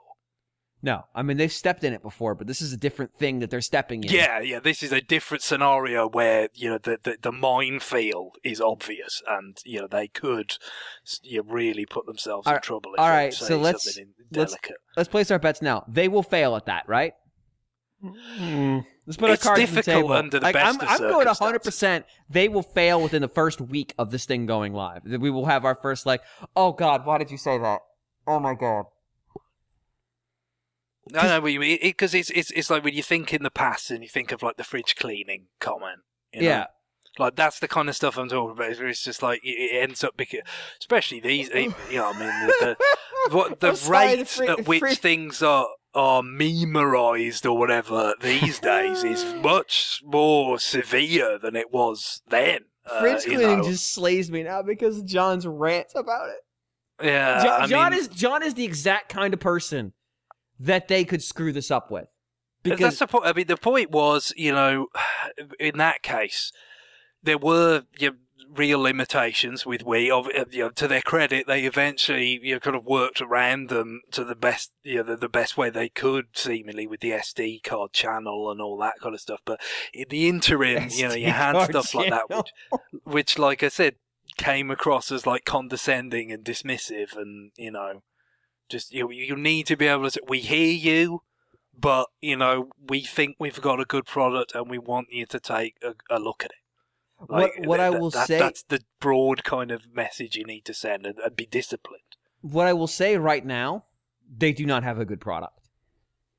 Yeah, that's the other. I mean, look, haven't heard. They can say it all they want, but they're still talking out of their ass. We haven't heard everything, that it's got in terms of the perks for members, into the special offers or whatever, and we're not seeing everything that these are the first 20 games, but how regularly they're going to be updated, how many of them there's going to be. All special offers just says stay tuned for news on special offers and deals for members. there's still unknowns out there, so I don't want to say we've got the whole picture yet, but we have got a fair bit of the picture.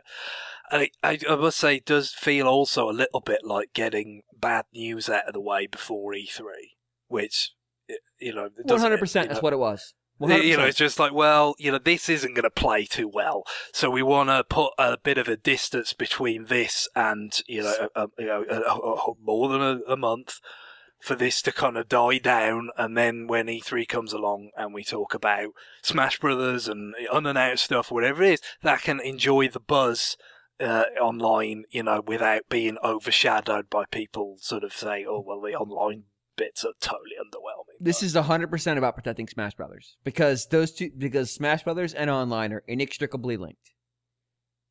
I mean, they are protecting Smash Brothers from that poisoning the conversation about it by announcing it. I mean, Brawl was kind of a disaster with the online stuff. Kind of. But I mean, I've played on 3DS and Wii U an enormous amount of Smash Brothers Online, so. In terms of, there's almost no doubt that I'm going to end up paying this subscription cost because I've got to play Smash Online. I'm not that thrilled about it, but, I'm going to be doing it. How everybody else looks at that and reacts to it, I don't know, maybe for some people Smash Brothers is more of a local thing. They could live without online, I don't know. Yeah, I mean, I could live without Smash Brothers Online, to be honest. It's the other stuff. It's the other games where I'm like, oh. What if the stay tuned for news on special deals and offers for members, and that news is just there aren't any? That's still technically news. I just want to point that out. They actually don't promise anything in that regard. They promise to stay tuned and they will give us an update on it. Right. This feels... And it's really like... ever since like the broadband adapter, I've had a policy of... only buying Nintendo systems and accessories when there's something I really want for it, because the promises often don't pan out. I mean, it's a good philosophy to follow for any of the console makers. I did end up getting a PlayStation 3 for The Last Guardian, and that didn't do me any good. Oh, no. No. That weighed in the balance, but there were other games that I wanted to play. But anyway, like it just. But I still think about the way Anna just jumped to in her letter about jumped to N64 and GameCube games. Like don't put the cart before the horses. We're really not there. The horses haven't even evolved into being ungulates yet. They're still modulating your fish. Expectations with this stuff. I think is always wise. Given the track record, but I mean, I wouldn't say that this was particularly wide of my expectations. Other than I thought maybe they might provide some wiggle room for people to still play some kind of restricted online. With some of these games, if they've been playing Splatoon 2 for a year already or whatever. But, at the same time, I come back to the point of like, where is this year? That's what about this says that it couldn't have happened last September? Yeah, well, I mean, they had to get some time to polish up the fine voice chat app. Yeah, well, that was kind of interesting actually, because again, and this goes to Guillaume's point about them seeming to like lose interest in things sometimes. The app. I haven't used it, so I can't comment. I used it a grand total of once, and it killed my phone. But the app, they haven't even extended the app to games other than Splatoon 2. No, in this time, so you were wondering about their commitment to that. But so I guess this was a little bit of a kind of reaffirmation of like, oh no, like we are still. This is still like a sort of plank in our approach. Even for the NES games, if you're playing them online with somebody, that is the voice chat solution. That makes me want to die. Like that phrase of, okay, you need your Switch, you need it hooked up to your internet through Wi-Fi, or some kind of adapter that's not included. You need to be online. You got to pay for the service to be out. So 2 of you got to pay $20 a year for this service. Then you got to get the phone app out. Got to get your phone going. The other person's got to get their phone going. Then you join if you've never used the app, it's a fucking nightmare. You join the room, and then the other person sends you an invite code for the room. They go ahead and they punch that code right on in, and they can hop in your room, and then you're together playing Zelda, or you're just watching him play Zelda until he hits the button to send you Zelda. Then he's watching you play. Fucking hell! I'll buy a plane ticket and go play Mario 3 with John. Jesus Christ! No, I can only hope that they're kind of very tepid, kind of use of the app after Splatoon 2. It might suggest something that they've gone back to the drawing board, and that when it re-emerges for this more broad application, with multiple games, once the service goes up, that it will be at least somewhat better. But I wouldn't bet my life on that, obviously. We have cloud saves. Yes, the cloud saves thing. I talked about the two things that have been conspicuous by their absence for such a long time was cloud saves and old games, and we are getting both of those. Again, it's kind of it just feels so frustrating that if they have been holding that back just to coincide with the launch of the online service again, like why couldn't it have happened sooner, and then fewer people would have lost like loads of progress in games if they hadn't paid. And then there's the other angle of just this. It's a little bit uncomfortable, I guess, the notion of like just protecting your progress and your history with your games being behind this paywall. Right, because there is a paywall for cloud saves for Microsoft and Sony, but there are other means Microsoft to back there up. isn't, actually. Oh, really? Yeah, I've benefited from Microsoft's cloud saves, even though I've never been a gold subscriber. Really? 'Cause I thought there was on the 360. Nice.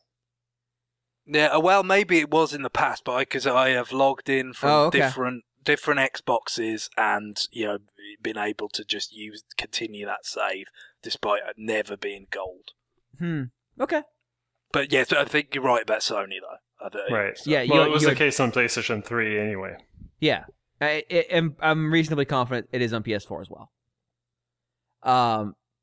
But yeah, the problem is that Nintendo doesn't offer any kind of local solution.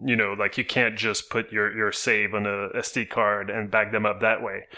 And it's kind of like it feels like Nintendo is holding our saves hostage. I bet they announced that relatively in short order because they wouldn't want to put that in the conversation about this because that's the conversation about their online is muddy enough. That, like, bringing in this thing that's got nothing to do with the online is such not a Nintendo thing to do. The Nintendo thing to do is you announce it in a press release or in a patch notes update. Cloud saves now available, or SD card moving of game saves now available. But I could totally see them having it and just not putting it. It is interesting that there was some kind of qualifiers attached in terms of that not every bit of Switch software would necessarily be compatible with the cloud save. So they're treating it like they've been rolling out the video feature. the video capture stuff. Right. No, I mean, I would have thought the bigger thing there is there's always been certain games with Nintendo that they've had more concern about save file exploits. Pokemon in particular. A lot of the sports games that have like My Ultimate Team and stuff, I could see also having save file kind of lockdowns and things. So you can't try to manipulate that stuff. But yeah, anything where there's trading involved, I'm going to back up my save, then I'm going to trade you my legendaries, and I'm going to restore my save. Like, they don't want you to do that. And also, Pokemon companies still got to get that Pokemon box money. Yeah, the bank, yeah. In a very real sense. Oh my god! And then I guess the other component of it is the question about whether the save files how they can be used to for hacking and stuff like that. But considering there's now discovered an exploit on a hardware level with Switch because of the Tegra X1, right? I mean, has the ship not sailed? Well, so I mean, the thing is, you're forgetting that we're talking about Nintendo, who is not necessarily going to apply like sound logic and reason behind their policies here. Ultimately, they're targeting like the lowest common denominator with these kinds of rules, and like Pokemon is the textbook example. I can dump the things I want to keep to somebody and then restore, and I have free cloned of all my most difficult ones to get. And that's what they would be trying to avoid. They're not saying like, well, we're going to need to stop these hackers too. We're going to mess with their save files. Like that's going to happen regardless of what they do. But something that like you and I could do without any significant difficulty, that's what they want. They want to make it hard for us, the little guy. That's the Nintendo that we know and hate. But yeah, I mean, just ultimately the reason they put that on there is that I assume it's going to be a situation where if you're publishing a game on Switch, you get to make the call. Do you want to support cloud saves? And the thing is, if they want to give publishers the ability to say, no, I don't want to do that, they got to put that little warning out there when they use the selling feature. That it's not universally applicable. Right, even if they plan to do it for every game they have and they don't know of any games that aren't going to do it, if they want to have the option out there in the future, they got to caution you on it now. Which, lawyers, man, who needs them? Many people, as it happens. Oh yeah. There was this as we said at the beginning, in terms of announcements, this is very slight. The biggest announcement is that there's a website for it now, because a lot of this stuff, as you said, we already knew. Almost to the point of it's not news. It's more like the news was, oh, wow, they didn't back down on a bunch of stuff. Yeah, or that it didn't change more than you might have thought, given the fact that, the actual intended launch date has changed a lot, over time. But so you're kind of looking to see, okay, are we going to see some trace of the impetus for that? Why that happened, and what an extra 12 months has given them in terms of features or how comprehensive it is or whatever. Nothing. And there really isn't much to be seen in that department. But I would have said before this, as much as that I think it's perfectly logical to feel that way. On the other hand, it's you best not getting your hopes up too high with this kind of thing. But on the other hand, I still feel like there could be some really fun classic games being taken online on NES and then hopefully Super NES as well. In the that's the kind of near to medium term horizon I think we're dealing with here. I've talked about. I personally feel like the most fun stuff would be the co-op stuff. So like a Super C type of thing. That would be really, considering Contra is for some reason like off the table. Whether it's Konami not checking boxes or whatever it is, it's but the Super C's been on the virtual consoles before, and of course they haven't mentioned yet anything about getting other people's games. Yeah, that's the thing.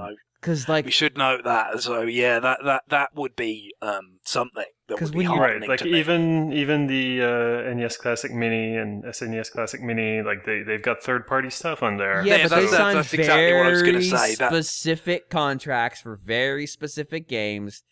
Like you could say, we're going to give you 1/32 of the revenue for this for an online library where, in theory, if Nintendo isn't full of shit, you could end up with hundreds of games. How do you determine what percentage of that is going to go to Namco for their 4 games? You wouldn't want to say, we're going to give you $1 for every subscription, because suddenly you're massively in debt. Yeah, I agree. I think contractually it's not as straightforward. However, the one thing I would say about the mini console, that it just kind of reassures me that Nintendo understands the importance of the place those games held in those systems' libraries. I would say more likely what you're seeing, and Nintendo talked about this in that in the comment they gave. What they mentioned collections that you can buy on the eShop. I think they're not. We talked about hey, are they just going to let people do that, or are people just tired of waiting for Nintendo? I think the answer is no. Nintendo's pushing them to do that too. Right, I was going to say, whatever plans Nintendo may have to bring third parties to this service like SNK was not part of this, was not invited, it seems. You know, they've already announced that their collection of NES games was going to come out in September, I think, as a Switch exclusive. As a Switch exclusive, but yeah, it's not part of this initiative. So. No, I mean, it really feels like this is Nintendo pushing. Like, I mean, they said explicitly, like, this is how we expect classic games to come to Switch, and the way they listed it was as collections you could buy on the eShop. Like, it sounds to me like this is their plan. This is the plan. Like, just if you want to release your games, go nuts. That's the thing we could see a few, it might not be anywhere near as broad as we'd like, but there might be a select few kind of third-party titles being drafted into this. Maybe. I would hope so. But it's like you could only do so many because eventually you spent all the money you got on the revenue paying for the license. The numbers are going to add up in that regard. The one thing about this that's really, and we've talked a lot about the games part, which it's even with the number 20 still just feels really slight, is we talked about NES and they've talked about Super NES, although they haven't talked about Super NES right now. That's actually the one thing that's omitted from the previous conversations that's now not on this website. In terms of it's been updated, that's actually been redacted. They walked back, but you know what I mean, like omitted. Yeah. The thing that's is when I see any mention of their portable games, which were on Wii U, and the Switch is a portable. Like, what about those? Or how are we going to get to play those? Are we not going to get to play those? Are those dead? Is Virtual Console's gone? What about all these games that you guys were releasing yourselves? And that's the thing. I mean, again, I would say some of the Game Boy stuff, that made it to 3DS Virtual Console. Other than the Pokemon releases, they didn't have multiplayer capability at all. Even Radar Mission, which is Battleship. I mean, come on. Yeah. No, why would you want to play that multiplayer? So the fact that you could have, the Game Boy games on Switch, if you could have not only, local multiplayer, but then, online multiplayer through this service, like that would be really, that would be the kind of a selling point to some extent. It really is something that you haven't had before, with their various, virtual console platforms. But, we're not seeing anything of that yet. Yeah, I mean, so other companies are doing collections. I mean, we actually have a game with Game Boy games in it in the second and Densetsu collection. But Nintendo has only announced NES games for this thing. Like, what about the rest of your games, Nintendo? Oh, it's frustrating. They are immensely frustrating. No, I know, because as well, we talked about the fact that these particular games are the sort of games that they've launched virtual console services with before. Right? And you ask yourself, well, why? Right? You might. Yeah, especially if you've got a sort of dim view of some of these games, as James does. No, I have the correct view of some of these games. I challenge you to go play Ice Climber for multiple hours. You won't. You will quit. But the sort of prevailing thought that we've had about why they always did that, Wii, then 3DS, and then Wii U again, is that these games aren't like the prime cuts, right? They're not the things that people would want to go straight to, but in this drip feed model, it's like, if we release these first, some people will buy these just to kind of try out the service or whatever, or, just because it's there kind of thing. And then when we get to the prime cuts later, well, obviously people are still going to buy those. And then, that kind of drip feed model is meant to increase the uptake. But that doesn't make sense here. Exactly, that's my point. Okay. That, I thought you were defending. I'm like, no. No. I'm saying that was why we rationalised the way they use these games up front in the old model.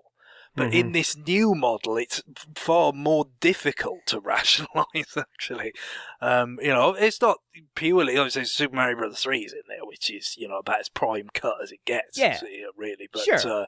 But still, it is a little bit difficult for me to understand. It doesn't really smack of putting your best foot forward. No, I mean, like, at least put stuff like Clue Clue Land, stuff that's actually, like, a decent game. Fucking soccer and tennis and ice climber and, like, oh my god. Like, it just... Yeah, I don't get it. I don't understand. I feel like you would want to go and just blow the fucking doors off. Just be like, look, this is what you're getting. Here's, like, 10 games that you desperately want. And, oh, one of them isn't on the NES Classic Mini. I wonder how that happened. Must have been a mistake. Like, just be conniving for once. Don't be like, just categorically, well, we're just going to do the dumb thing. Like, do the cunning thing. Do the thing that makes us still mad, but, like, you got us anyway. Don't do the thing where I can go like, well, great, I can play NES Golf. NES Golf's going to be one of those games, isn't it? One of the 10 they haven't announced.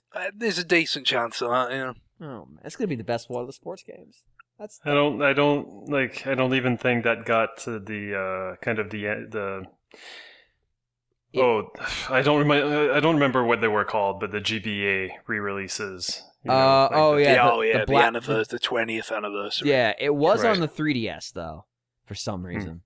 But yeah, it did not get a GBA release. That I know of. But like, oh man, this is just a bummer. This. I don't know. I mean, look, there's still time for more announcements. We still haven't seen everything played out yet, so I'm not going to shovel too much dirt. But they're not going to be sitting on hot bangers in the second list. I'm not expecting no it to false change hope a great on deal. RFN. We crush hope on this show. I'm not talking about hope. I'm just talking about a little bit. There's plenty of time to shovel dirt on the thing. Let's not do it all at once. I've got lots of dirt to shovel, Greg. Let's talk about the pricing. Well, we could certainly mention just the development on the pricing quickly. Yeah, it's like the pricing schema is different than anything anybody else is doing. They've got you're good for whatever system you're on, which is funny because your games aren't. But whatever. But you're only good for one account unless you buy the family plan. Then you're good for up to 8 accounts. But somebody gets to be the parent and the family plan. So yeah, couldn't you have a non-parent family account? I hope not. It's kind of interesting, but yeah, I mean, that's the biggest sort of thing, really. That's an evolution because the kind of $20, £18, that price point for the 12 months. That's the same. That's what we already knew. Right. The family plan addresses a question that people have had with this sort of thing, is in terms of if people have got they've set up different Nintendo accounts on a Switch because they've all got their own like progressions in Splatoon 2, for instance, and then all of a sudden we're going to make everybody pay for online. That could be a problem. So this is something that needed to be addressed. The family plan is like slightly under the cost of 2 12-month subscriptions. So the fact that it can kind of go up to 8 is seems relatively sort of reasonable on that basis. So that is something they needed to do, and it's a concern that's been addressed, and I guess we just have to see how well it works in practice. You could make a deal with 80 of your friends and all go in for like $5 or whatever. Just make sure you trust whoever is the parent, because otherwise you will only be playing E-rated games. I mean, are you going to almost have like a sort of housing association sort of thing where you sort of vote in like who gets to be the parent? I don't want to have a conversation about who gets to be dad. That's unpleasant. And just let's not. Let's just not. What I will say is that it's this whole everything about this online plan is to me is summed up in the fact that someone unironically wrote things about the voice chat app. Like that's where we're at. Like, I'm gonna pay you to have access to this fucking travesty of an app. Thanks, Nintendo. Because it says like, oh, you won't be able to use the voice chat app if you don't pay. I'm like, oh no. Whatever will I do without access to the voice chat app that I uninstalled after it killed my phone the first time I used it? I get my biggest hope, and this is something that, like I said, at this stage you can't really evaluate, is that we will see, and it's not a promising sign, like I said, that they seem to be having an approach that you could have imagined them using, with the initial lineup back on previous Virtual Console, sort of initiatives. But I do hope we see some benefits of the fact that we're not talking about, individual purchases anymore. So that, the games that they choose and the pace at which they release them and all this kind of stuff will just, have less evidence of this sort of, especially once you got to 3DS and Wii U, this kind of seemingly bit cynical kind of drip feed. I just hope, that we could at least capitalise on the fact that this is not, a pay per game situation, and that they can be a bit more liberal with how they, update these things and the kinds of games that they update it with. But, that all depends, going back to what we said before, on what, it's all well and good saying it updates regularly, but what does that actually mean in practice? Every solar eclipse we update. All right, well, we got through one email, which is a new low for us, so next week we'll get through no emails, so stay tuned for that. But that is going to do it for the show. As a reminder, we have a retroactive now in flight before E3, hopefully, Henry Hatsworth in The Puzzling Adventure. You can call our show a puzzling adventure every week. I think that's fair. John might be back next week. I don't know. Maybe not. You know what? Message him on Skype. On Twitter. Ask him on Twitter, John, we miss you. We need you in our lives. When will you be back so you can rant about James locking you out of all games rated E10 and above?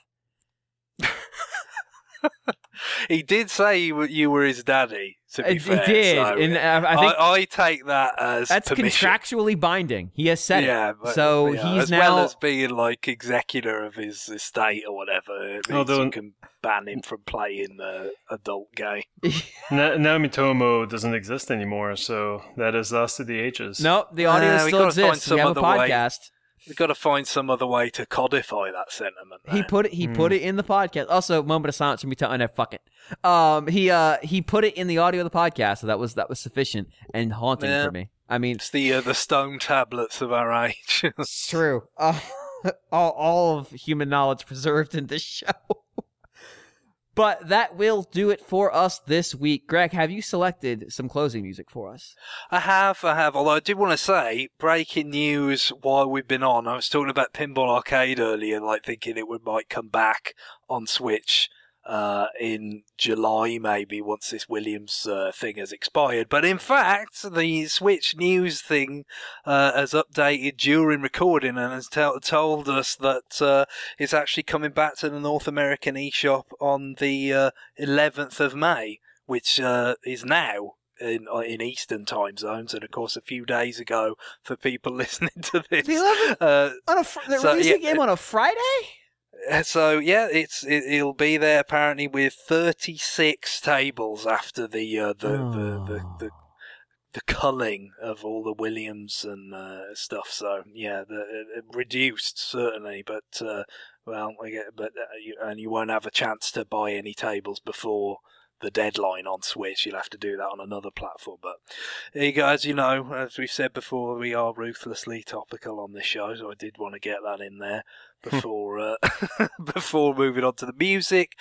We had a request from Martin for a song from Hotel Dusk called Rainy Night. Hotel Dusk, of course, by the now defunct developers Sing, who also produced adventure games on DS and Wii, like Another Code, or Trace Memory, as it was also known as well. And then Last Window was the sequel to Hotel Dusk. Now, I've never had the pleasure of playing this, but I must say, just from the music, it kind of sounds like a sort of DS spin-off to Bayonetta. Ooh. the sort of chill dialogue scene music or whatever. If they ever did that spin-off game with Jean that they talked about, it would sound like this. No, I like it, and I hope everyone else will too. Excellent. All right, well, that's us for us this week. Bleh. Bye, everybody. Bye. Bye-bye.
Do do do do do do do do do do do do do do do do do do do do.